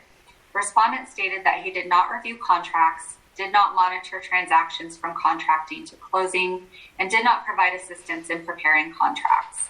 The respondent stated that others within the organization completed those responsibilities, and he was, quote, looped in if there was a problem. Respondent did not appear to have a written delegation of authority for the supervision of others.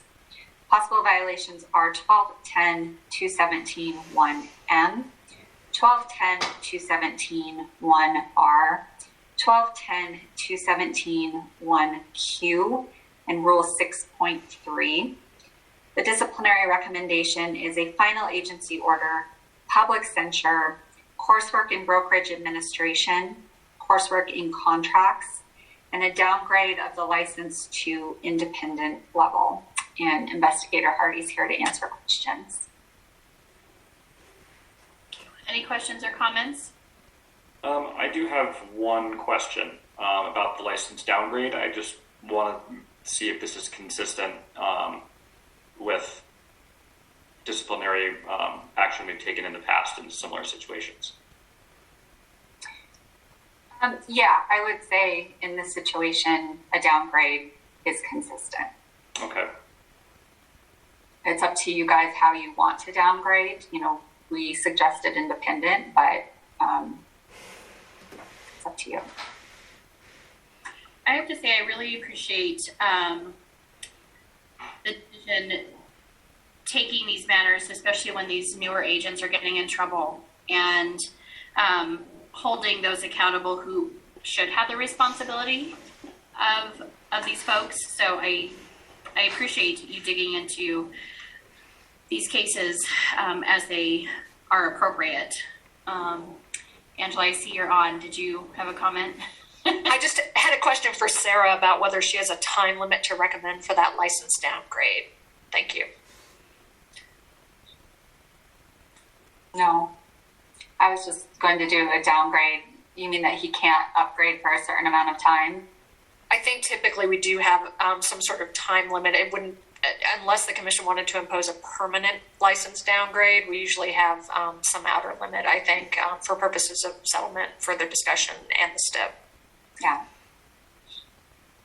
Yeah, I'll leave that up to the commission if they want permanent, or, you know, sometimes we'll do 2 years.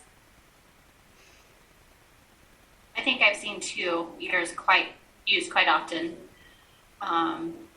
Does anybody want to make a motion? Or does anybody have any further discussion?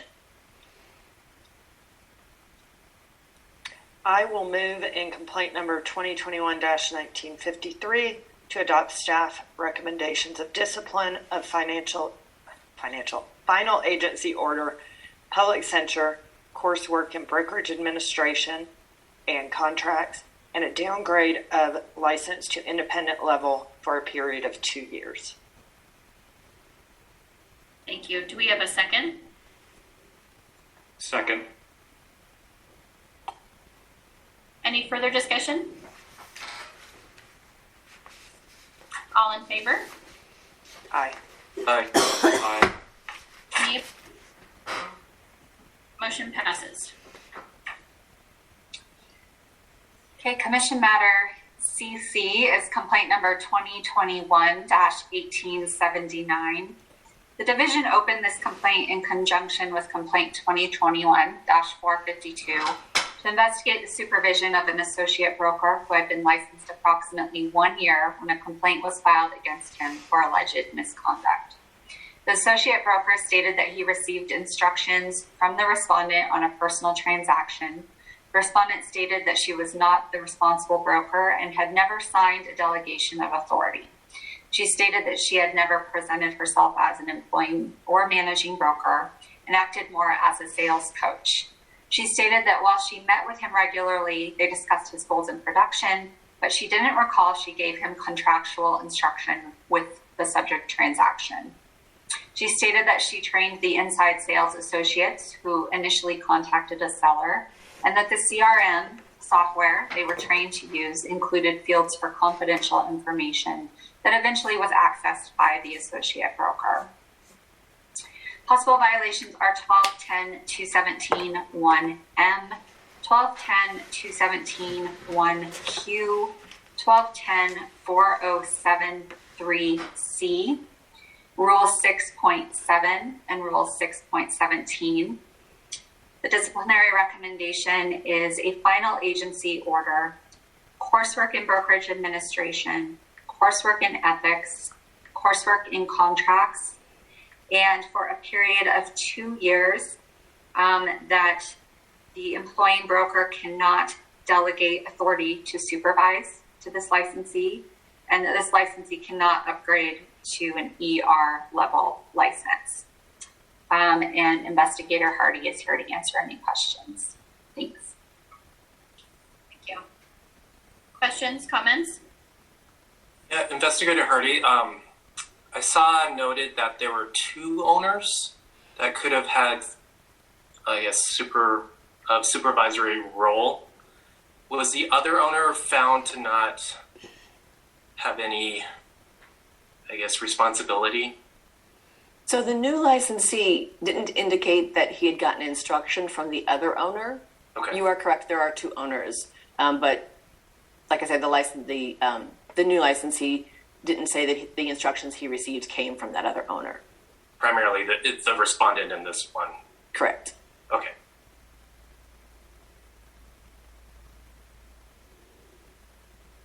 Any other questions or comments? May I have a motion?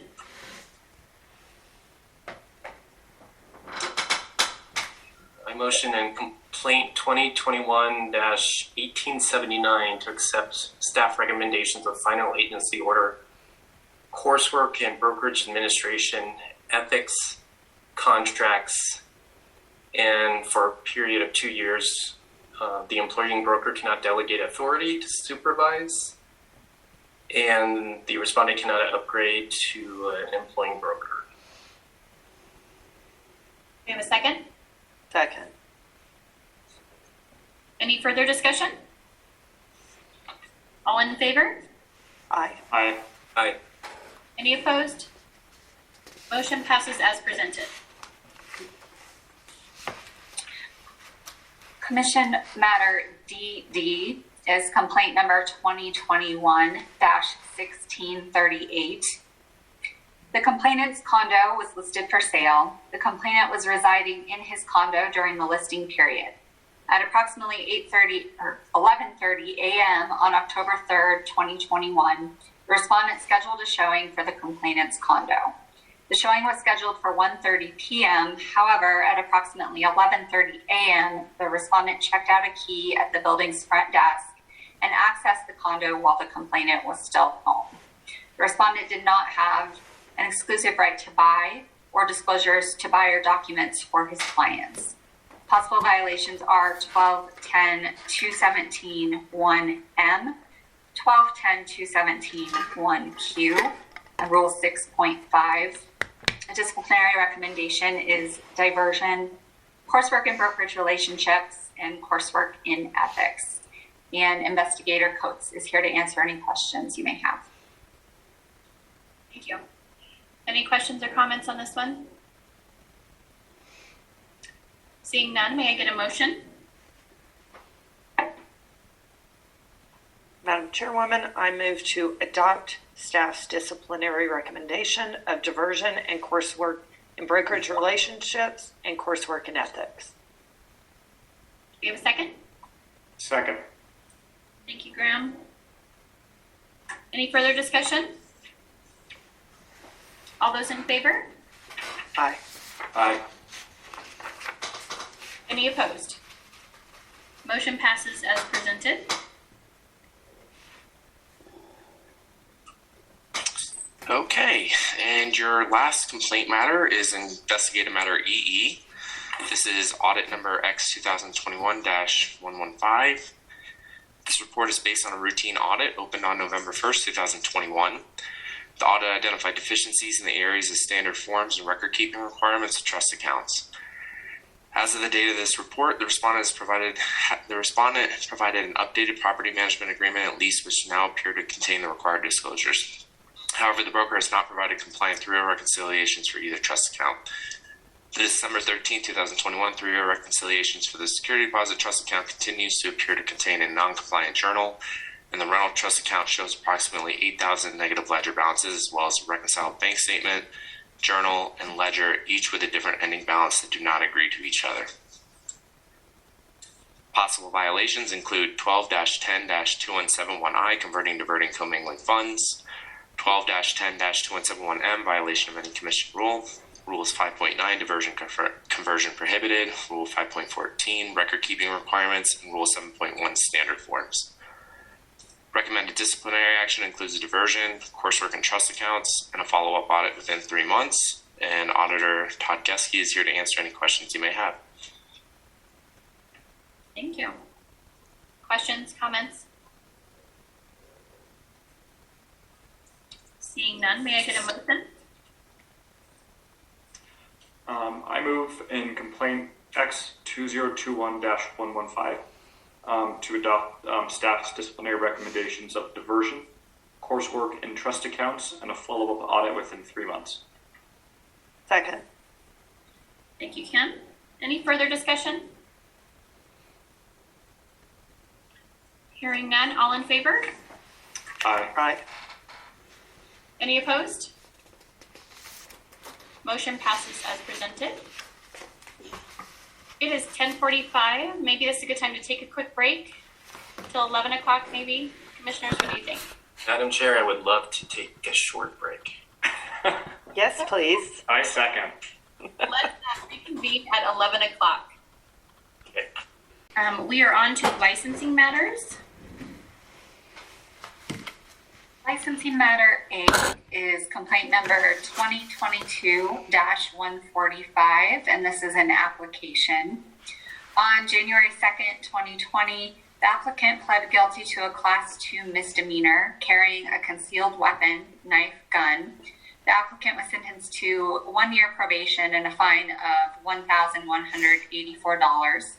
The applicant completed all probation terms and has paid the fine in full, and the case is closed. On March 3rd, 2021, the applicant pled guilty to a petty offense, disorderly conduct, offensive gesture. The applicant was sentenced to 2 days in jail. The sentence was suspended and issued a fine of $61. The applicant has paid his fine in full, and the case is closed. There is no recommendations, and Tabitha Quinton is here to answer any questions you may have. Thank you. Do we have any questions or comments?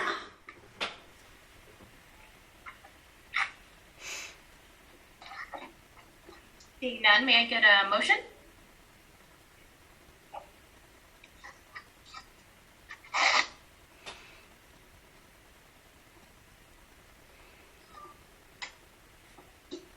Sorry, I'm having trouble just finding all of the documents I need, so I'm not ready to make a motion, only because of that.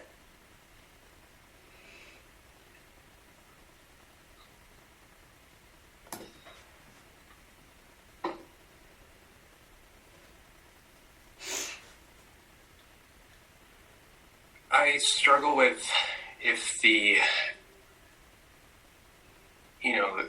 crimes committed were serious enough to warrant and because they were pretty recent, but were they serious enough to warrant a denial? I believe in the broker letter, I think they made them aware, correct? Yeah. Mm-hmm. So, potentially, I believe we could approve with the stipulation that they, for the next 2 years, let any possible employing broker know of the condition.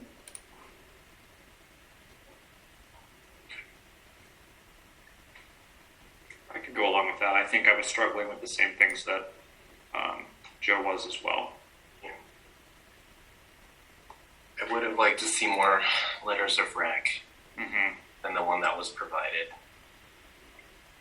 But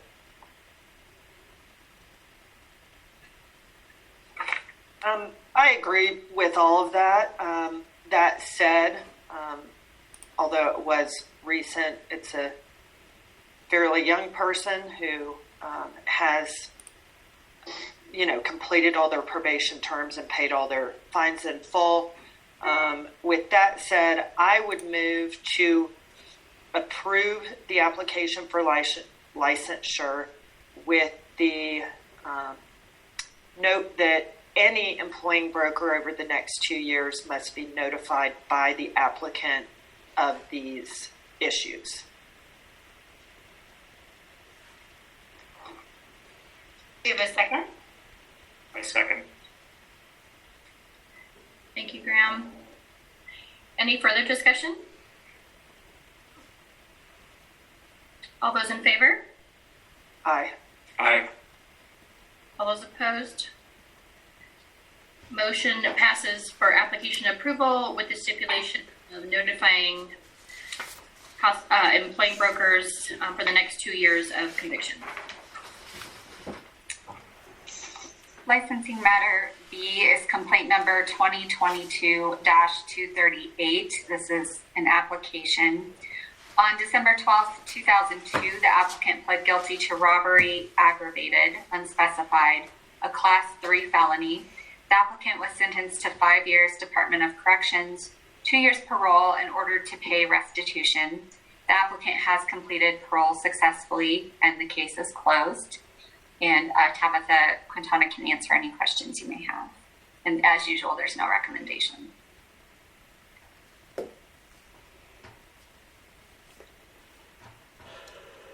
Questions, comments? Hearing none, may I get a motion?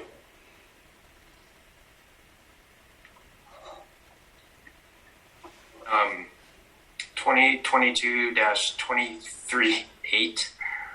I motion to approve the applicant. Is there a second? I second. Thank you, Graham.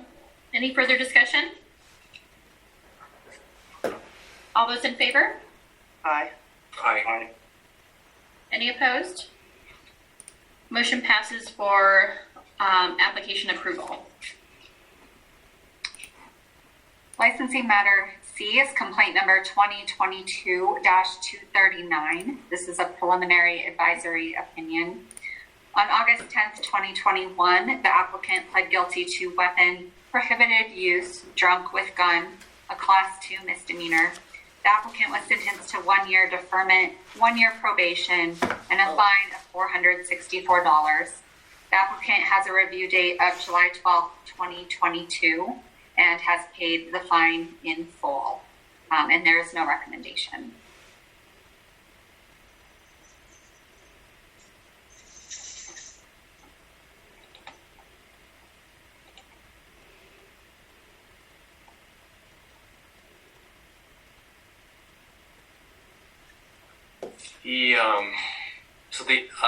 The applicant or the applicant is the sentencing is deferred, and with the lack of letters of recommendation, at this time I would give this applicant a negative opinion.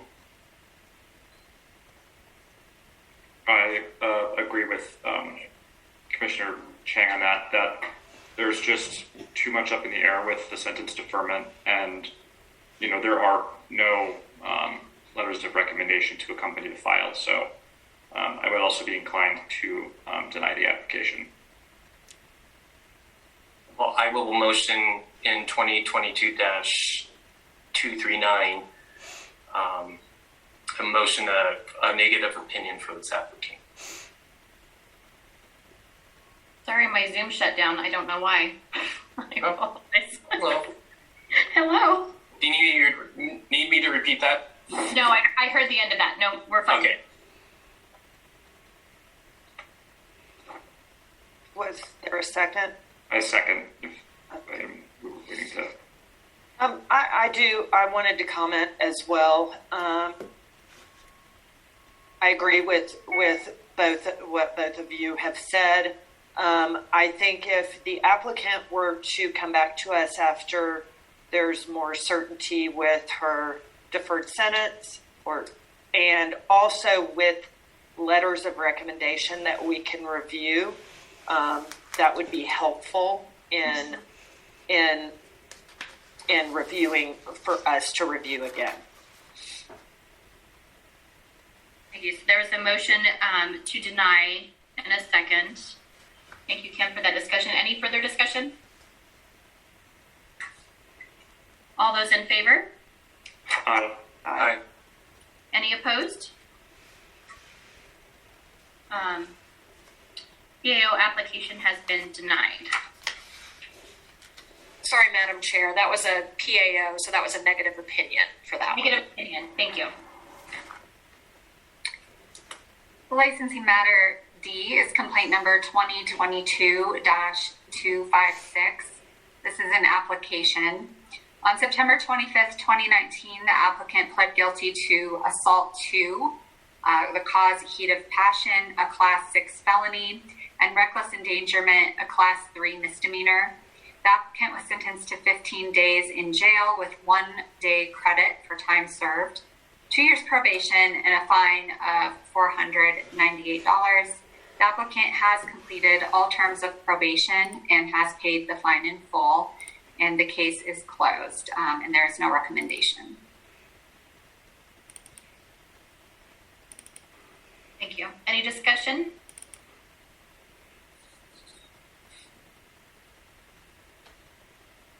I feel like I'm a broken record, but I would have loved to see letters of recommendation with this applicant. I am on the fence.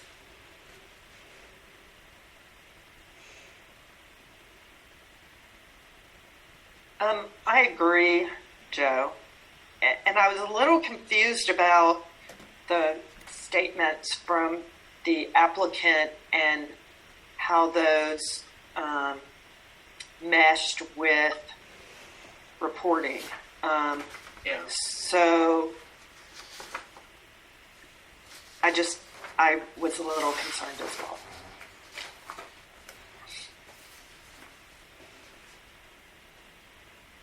I also have some concerns about there being a lack of supporting, personal statements. We do have a letter, it looks like, from the employing broker, but I would have liked to have seen, just a little bit more to help move me, off the fence as well.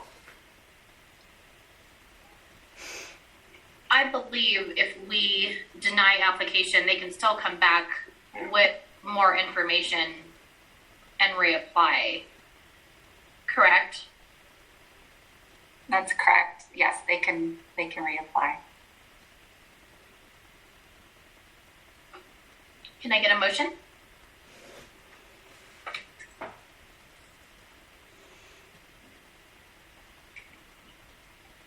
In case number 2022-256, I move to deny the application. A second? I will second if we can amend to suggest that if the applicant is able to provide additional letters of recommendation, we would review, although maybe we don't need to say that. Maybe that's just unsaid. But commissioners, I will need a reason why you're denying. Okay. Is that something that I need to amend my motion then to include? It doesn't necessarily have to be part of your motion, but for clarification, that would be helpful. Okay. I'm moving to deny the application due to the lack of, letters of personal support. We'd like to see just some more to help move us in a more positive opinion.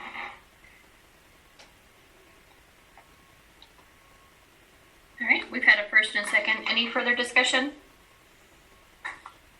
All those in favor? Aye. Aye. Any opposed? Motion for application denial was approved by all. Licensing matter E is complaint number 2022-318. This is an application. On February 2nd, 2015, the applicant pled guilty to misdemeanor theft. The applicant was sentenced to 30 days in jail with 29 days suspended and a fine of $1,125. The fine has been paid in full and the case is closed. On September 2nd, 2015, the applicant pled guilty to theft of $50 to $300, a petty offense. The applicant was sentenced to a fine of $313, and that has been paid in full, and the case is closed. On March 21st, 2016, the applicant pled guilty to theft, shoplifting, and trespass after notice, both misdemeanors. The applicant was sentenced to 60 days in jail and a fine of $1,125. Applicant has completed the jail time and has paid the fine in full. There's no recommendation, and Tabitha is here to answer any questions. Thank you. Do we have any questions or comments on this one? With this applicant, I do appreciate the level of care and the supporting documents they provided. And I will motion for 2022-318 to approve the applicant. Second. Thank you. Any further discussion? Motion for license application approval is approved by all. I'm sorry, Madam Chair, did I miss the vote? Yeah, no, I missed the vote, so sorry. All in favor? Aye. Aye. Any opposed? Motion passes for application approval.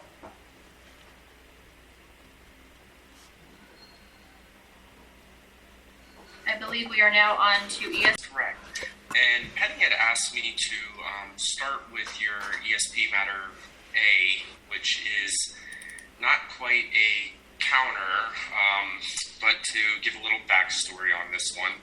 So on February 1st, 2022, the Commission heard audit number X 2021-130. The Commission decided to cite violations of 1210-2171H, failure to account for funds belonging to others, 1210-2171I, converting, diverting, commingling funds, 1210-2171M, violation of any Commission rule, Rules 5.10, commingling, Rule 5.14, record keeping, and Rule 6.5, brokerage relationship disclosures in writing. The Commission voted for a final agency order, 18 hours of continuing education, and a follow-up audit within 3 months. On February 4th, 2022, the respondent signed the final agency order, but had reached out to me asking some clarification questions and expressing some disagreement in the original audit results. That prompted me to do a follow-up review, make sure that the audit report originally presented was accurate. And what we found was what we cited in the original audit first included some reconciliation issues. There was a citation of a approximately $10,000 balance, which appeared to be a ledger balance. After following up with the respondent, this was not an actual ledger balance. It had nothing to do with the actual trust accounts, but was on the accounting reports that were provided. The respondent did some follow-up review on that and was able to remove that out of their QuickBook reports to show that it had nothing to do with the reconciliations. However, there were the respondent had admitted in their November reconciliations there was an inadvertent transfer where the respondent had transferred $1,000 security deposit into the rental trust account, did not correct that until afterwards. Additionally, there was another accounting error in where the respondent had pulled a approximately $247 management fee from an owner that was no longer being managed. The respondent refunded that money, but an error refunded double. So there was an additional $247 that was sitting in the rental trust account. Once the respondent identified that, they corrected that and refunded themselves. But in the original audit, when they were referring to their lack of performing trust reconciliations, they were referring to these two inadvertent accounting errors, not the $10,000 balance sheet item that was listed that we mistakenly cited as a broker funds in the trust account. There was additionally some citation over the brokerage relationship disclosures. We had cited that the broker was not, or the respondent was not obtaining these, and going back and looking at the 3 property management files that were provided, 2 out of the 3 had the brokerage duties addendum to property management agreement in file. The third file that did not have that was an old contract. It was over 8 years old. And following up with the broker, the respondent was able to obtain that document from the property owners, showing that they had all 3 for all files. There was also some citation over the use of the broker using brokerage disclosures to tenants. We had cited that there was an issue with the respondent's website, the way it was set up, and where there was the possibility to obtain confidential information before providing the brokerage relationship disclosure to tenants. The broker has made adjustments to their website to correct this. In reviewing the 3 property management files that we had, it does appear that in one of them, it was not provided to the tenant in time. So the broker obtained the application and confidential information about a week before they provided the brokerage disclosure to tenant. All 3 of those files, those brokerage disclosures to tenant documents, were not included on the specific commission-approved form. What we've been seeing is that brokers like to embed that document into their lease, but what happens is when they do that, the formatting kind of goes away, so the header and footer that are on the normal commission-approved form are no longer on that version that's embedded in the lease. So in talking with the respondent, they understand that they are going to use the actual commission-approved form going forward. The additional information that we obtained from them, we got some additional trust account reconciliations for December 2021 and January 2022. The reconciliations for January showed no issues. The reconciliation for December, however, showed a negative balance for one property owner of $1,600. In speaking with the respondent, this again appears to be another inadvertent accounting error where the respondent had updated the property owner's Zelle payment. She pays the property owner through Zelle. She changed the payment because the rent increased on that property, but in doing so, she accidentally sent the payment out sooner than it was supposed to, which created this negative balance for the property owner as of January 31st.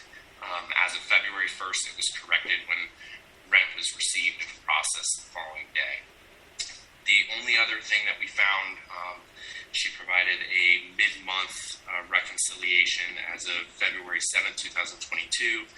There appeared to be another negative owner balance on there, but in working with the respondent, this was a false negative. It had to do with accounting, entering things into the journal and the ledger before they actually process, which again, we've discussed with the broker as far as going forward, recommended action going forward.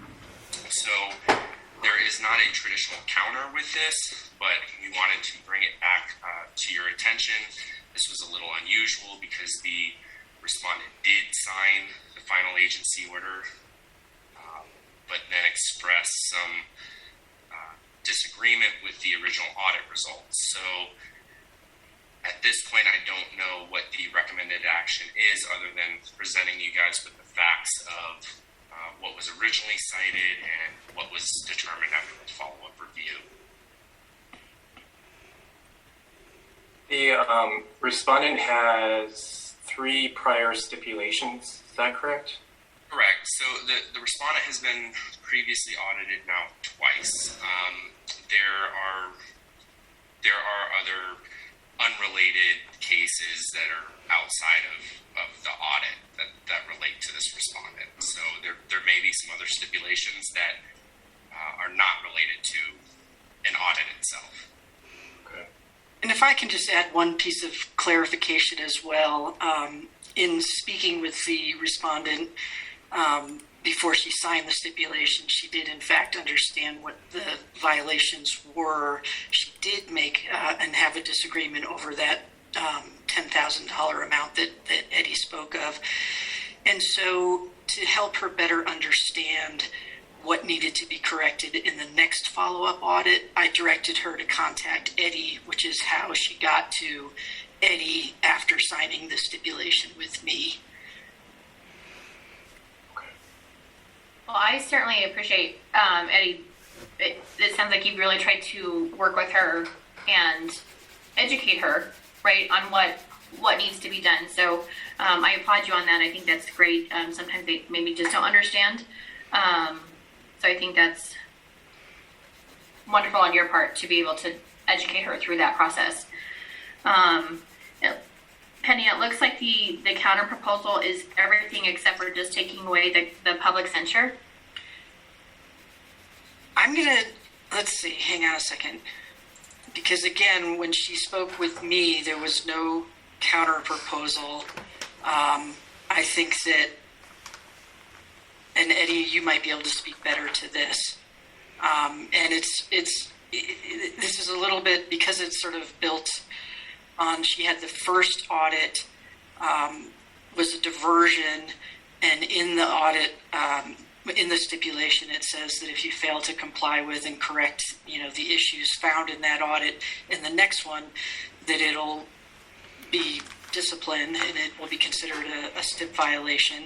There were some issues, although I think more minor in nature than was presented to you.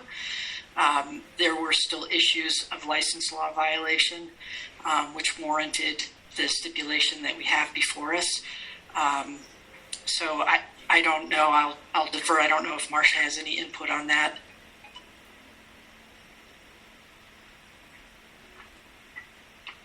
I think basically, commissioners, where we're at is, you're not really in a position to renegotiate stipulation terms, but at least we can go on the record with what the work that Eddie has done, and she has been making improvements.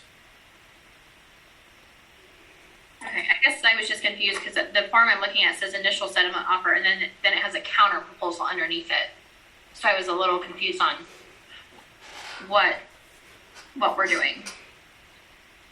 Yeah, so it's really not a counter offer. It's just we're giving you an update. Okay. And I think where it comes into play more significantly is because there's a follow-up audit and she's supposed to correct the things that were identified in this one. Eddie's giving us this very clear picture of what the exact issues are that resulted in this stipulation. And so those are the things that we're going to want to see completely corrected with the follow-up audit.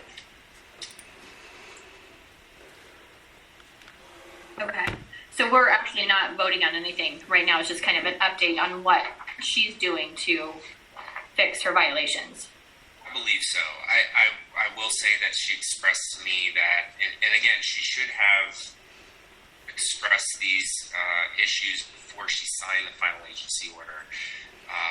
Obviously complicating this whole scenario, but what she was in disagreement with was the public censure, and I believe the violations over the commingling, the conversion, and the diversion. She agrees that she did deposit the security deposit into the wrong account, but corrected it afterwards. She acknowledges that she withdrew owner funds when she was no longer managing that property in error, attempted to refund him, double refunded, so there was a broker fund sitting in the rental trust account that she eventually refunded herself.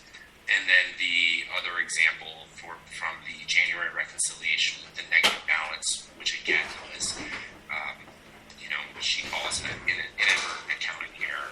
So if there were something I think she were asking to be reconsidered, it would be the public censure, the citations of those statutes, and the question would be, would we have cited those simply on, a one-time, inadvertent accounting error that occurred? Okay. But being that she signed already the stipulation, we really have no jurisdiction to do anything. Correct? I believe that is the case. Okay. Well, I appreciate all the education you're providing, Eddie, and hopefully she's learning, and her 3-month audit will be clean, better. So, thank you.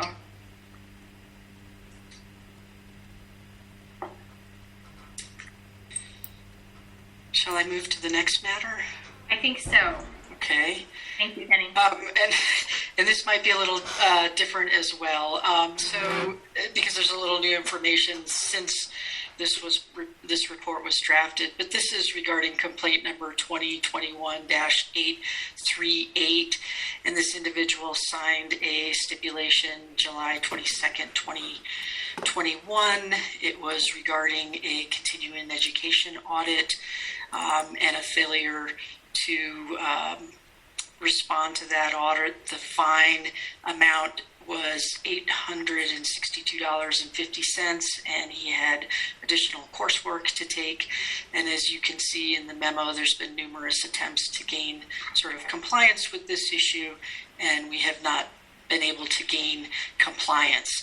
The individual currently is inactive, and has reached out to me since this report was written, and was dealing with some family issues and a aging and ailing parent, and I believe is intending to comply with this order. So at this point, I guess we could handle it one of a couple ways. I could just defer it until the next meeting.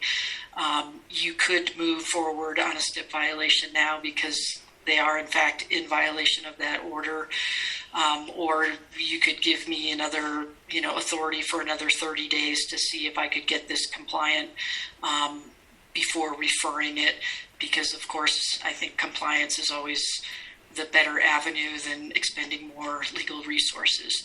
So given that he has come forward and made contact with me in attempts, I'll leave it up to you on how you'd like to proceed.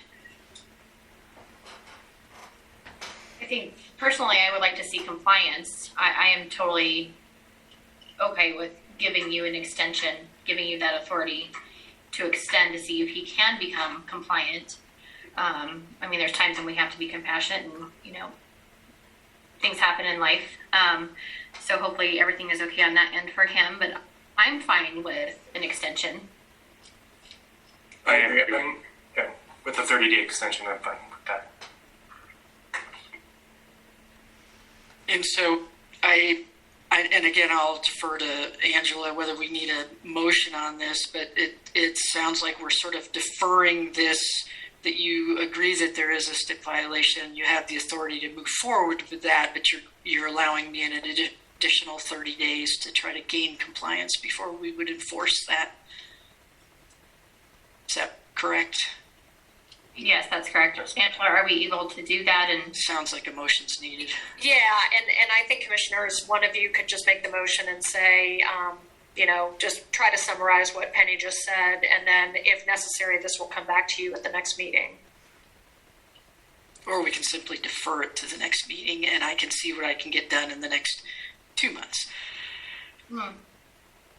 If that's simpler. Yeah, so a deferral wouldn't require a motion of you, because that would be, kind of the division managing the agenda. So it's up to the commission how they want to proceed, I think. I would like to see a deferral, one, because there was quite a bit that he had to do as far as hours. And if he hasn't done any of that right now, 30 days is going to be a little bit of a crunch time to do that. So I think for me, I would like to defer it to the next meeting. Give them 60 days. Okay, so I will just pull this from this agenda, and if we don't get compliance, then we'll add it to your next agenda. Thank you. And that's all I have. Can I ask a question on this, just because I'm fairly new to the commission? So the attempts to gain compliance are all emailed. Do we ever send, snail mail, certified mail, anything like that? Or is it written in our whatever that we always do it via email? I'm just curious.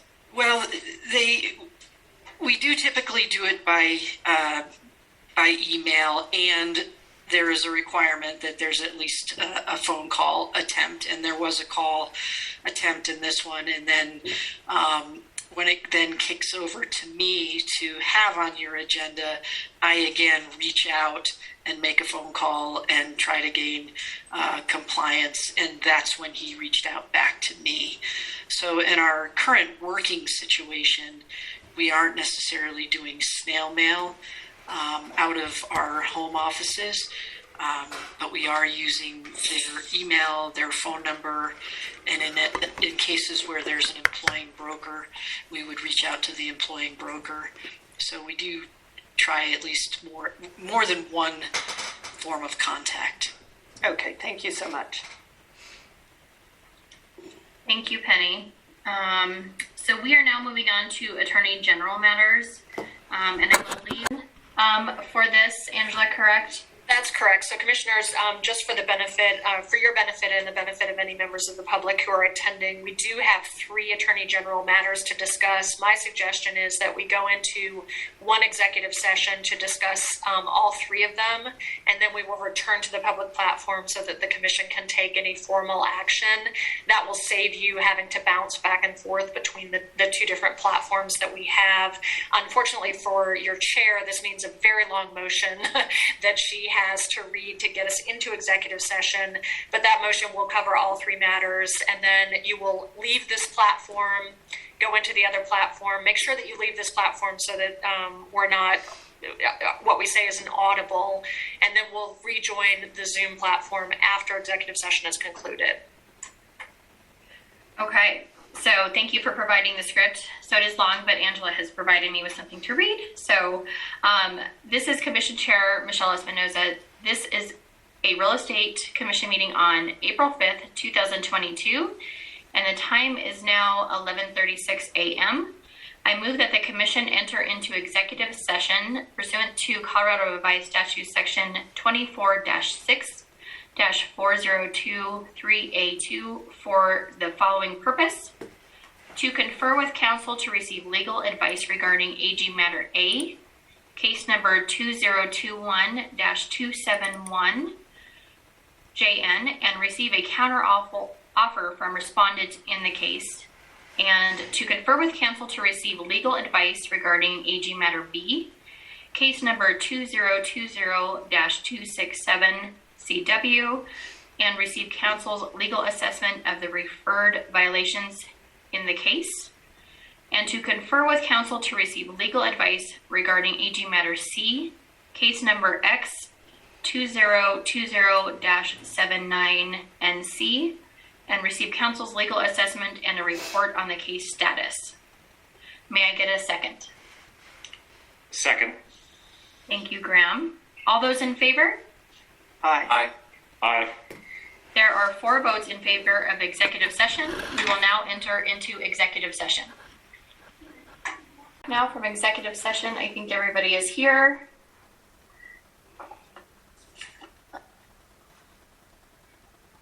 We are now on to Attorney General matters. Complaint number 2021-271.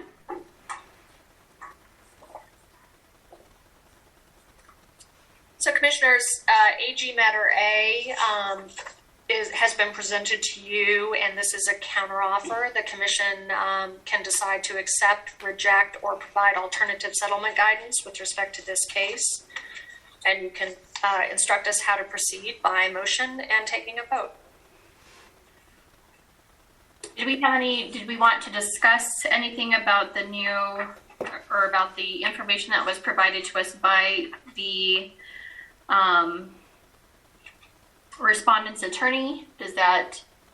So I don't think you need to discuss the confidential settlement offer in this case or what we talked about in executive session. I think we just need a formal motion so that we can take action. Thank you. I move to reject the counteroffer. Do we have a second? Second. Any further discussion? All in favor? Aye. Aye. Aye. Any opposed? Motion for counter offer has been rejected. So so the next case, AG Matter B, this is complaint number 2020-267. This is an instance where the commission is being asked to provide additional instruction to council on the violations and possibly the sanction in this case. And if you'd like to ask for a recommendation from the division, you can certainly do that on the violations and the related sanction. Yes, I believe we would like to do that. I don't know who from the division would be able to help us.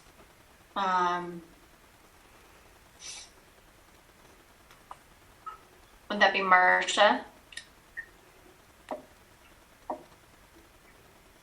Yes. Hello. So would you be able to help us maybe reviewing the violations and maybe discipline possibilities? For complaint matter B? Yes, please. And just to remind the commissioners, a couple of potential violations are 1210-217 1C, which is deliberate misrepresentation and false promise, and 1210-217 1W, which is dishonest dealing.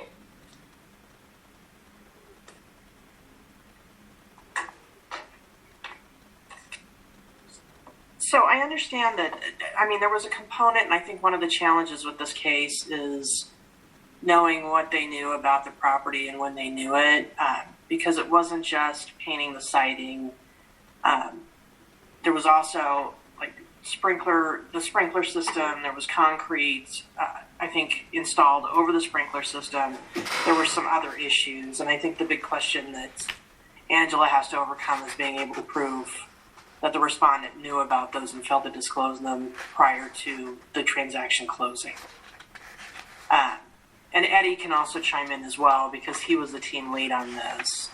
I would concur. Yes, there were some other issues that came up. The investigator, in their interview, in their investigation, asked the respondent, about their business, what sort of activity they do. The respondent claimed that they primarily engage in fix and flips. They, have about 10 to 15 a year. They've been doing it for over 20 years. So there were it appears that the respondent is at least knowledgeable in this area, and this is something that they primarily engage in. There were other issues that came up with the property aside from the painting of the vinyl siding. There was apparently a nail that punctured through a water pipe, causing water damage. There were issues with the kitchen flooring that was installed. There were issues, like Marcia talked about, where a concrete slab was laid over active sprinkler heads.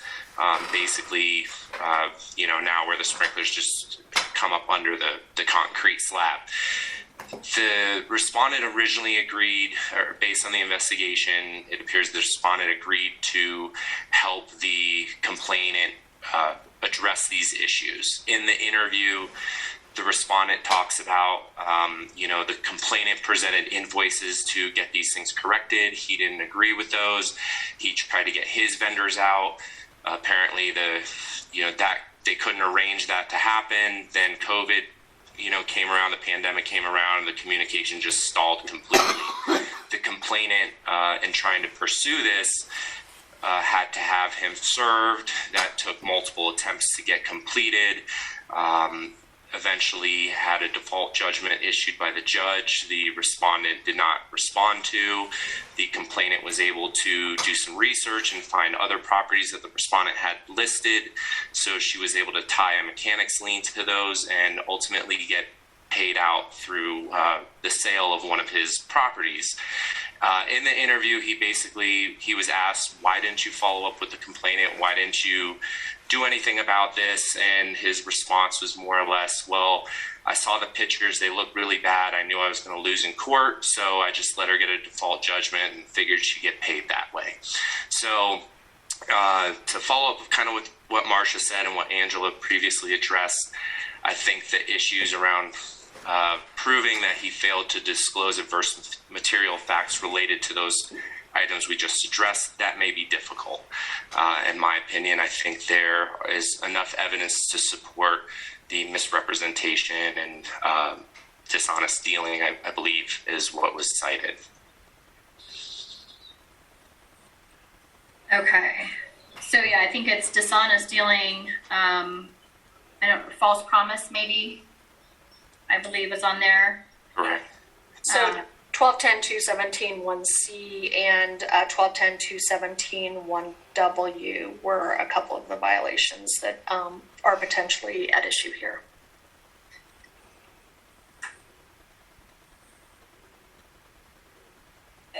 And if we were to find that there was a violation of 1210 2171C and 1210-2171W, what would a disciplinary recommendation be based upon those violations? Well, my apologies. I am just trying to pull up the original referral, double check what the original recommendation was as far as discipline. I think I have that in front of me, Eddie, and then you can double check me when you pull it up. So what the commission initially imposed was a final agency order, public censure, a fine of $5,000, and coursework in ethics. I think that was the original referral.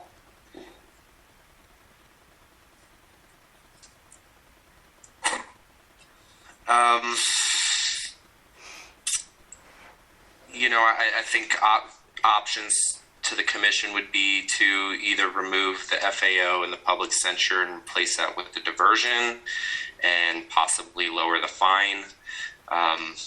Outside of simply removing the failure to disclose adverse material facts, I do believe that there's evidence to support the other violations, and I don't necessarily think that warrants changing the discipline all that much. And commissioners, if you wanted to impose your original discipline, you could do that. There are 2 violations that you've discussed, and the fine is $5,000. So that would be a maximum fine for those 2 violations. This is an instance, I will add, Eddie discussed the civil suit involving the consumer. That consumer was eventually made whole. Okay.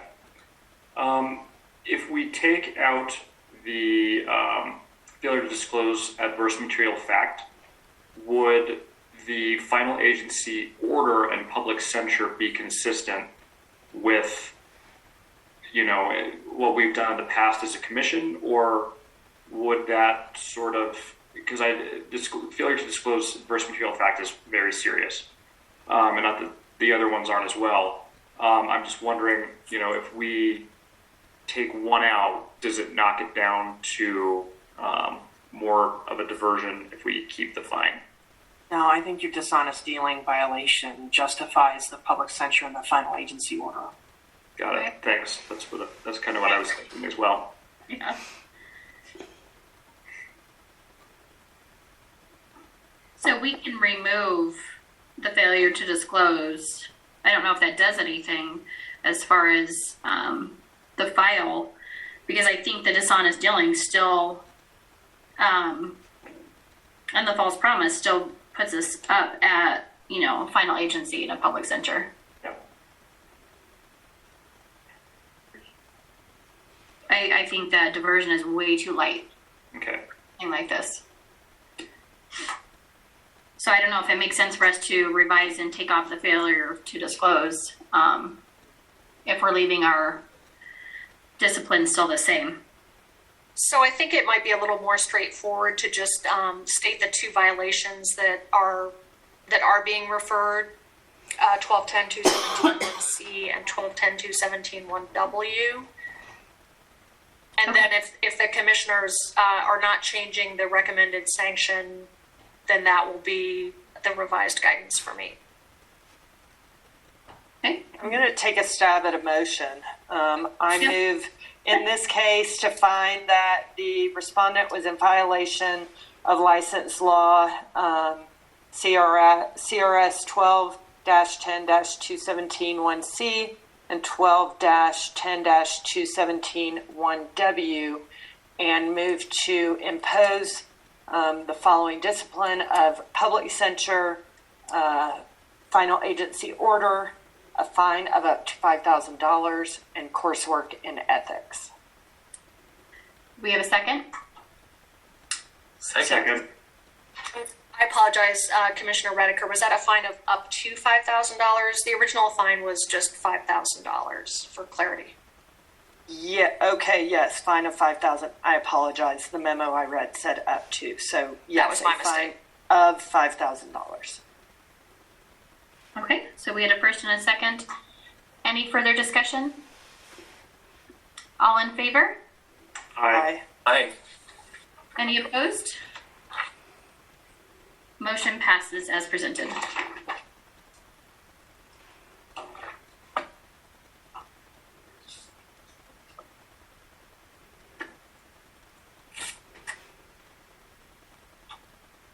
And then one last matter is AG Matter C.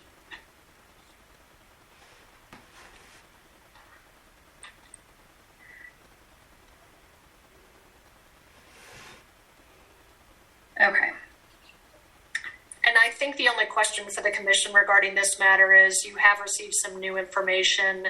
The case has developed since it was last presented to you some time ago. And so the question for you is whether you wish to revisit the original discipline imposed in that case. And I think we were going to ask to make sure that the audit, once all information was received, that the audit was indeed did not have any issues on that audit. I can talk about that too. So yes, it was this was a small audit. The broker, I believe, originally reported they only did sales only at the time and had only a few transactions reported in the past 12 months.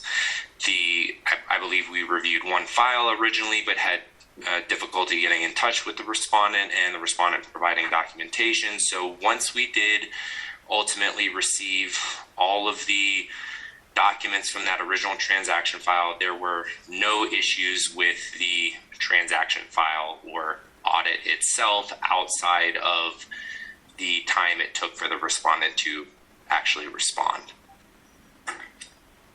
So I believe in this case, we are either looking to originally keep our original discipline or maybe revise an alternative based on the lack of response, potentially. I believe that is correct. So in a case like this,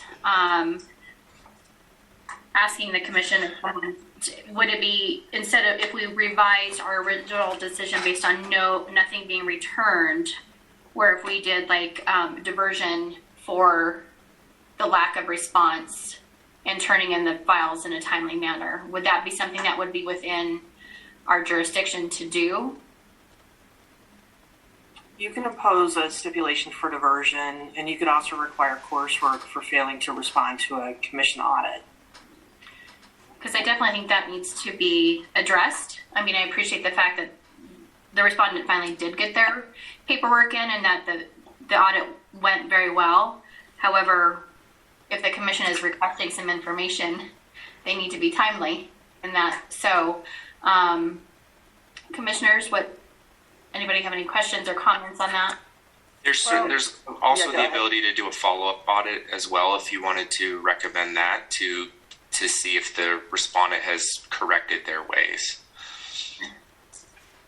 And I think my question is, it appears that the discipline previously was fairly significant based on the fact that we believed that the respondent was not responding. And so I would love a recommendation from staff on a consistent discipline based upon the actual response and the that we now know occurred and the audit. So my guess is it won't include a suspension and public center, but maybe y'all can give us a recommendation on that. I would agree. Had, in a normal circumstance, had we received everything timely, this likely would have just been closed out.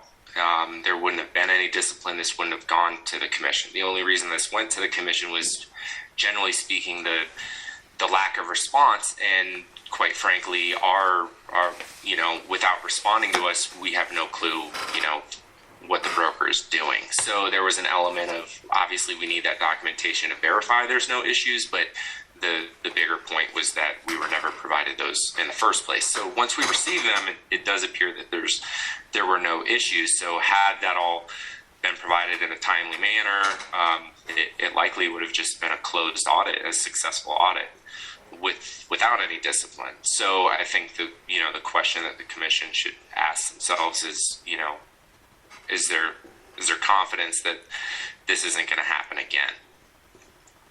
But to add to what Eddie said, this has been drug out for 2 years because somebody didn't respond. I would recommend that you do a stipulation for diversion and make her take coursework and legal issues and risk.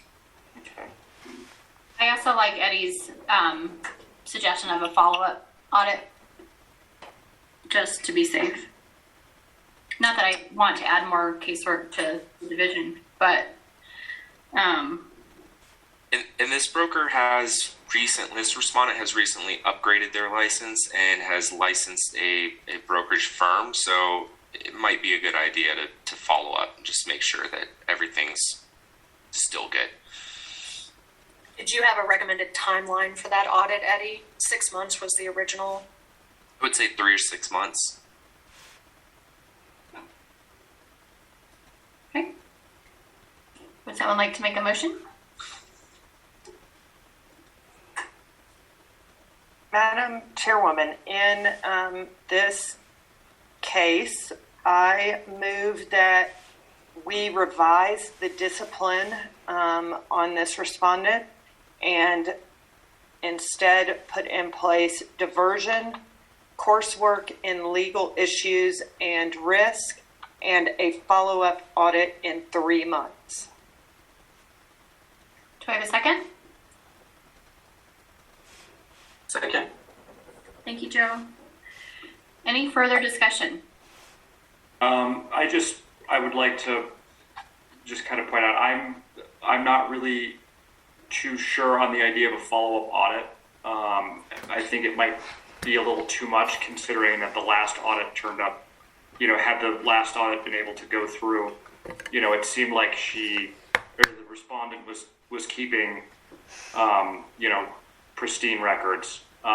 So I just don't know if it's, if there's really something that, to keep going with another one might seem a little, onerous. If it were me, I would consider it a little onerous.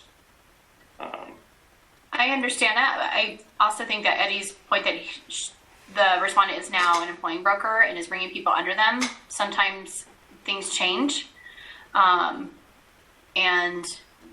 I don't think another follow-up audit would be a bad thing. So I know we had a first and a second. Was there any other discussion?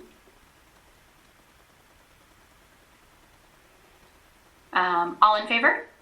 Aye. Aye. Aye. Any opposed? Nay. Okay. Motion passes with the revised discipline of diversion, coursework in legal and risk, and a follow-up audit in 3 months. Thank you, everybody. I think that is the end of our meeting. Next meeting, June 7th. I move to adjourn. Thank you, commissioners. Thank you. Have a Thank you, commissioners. Aye.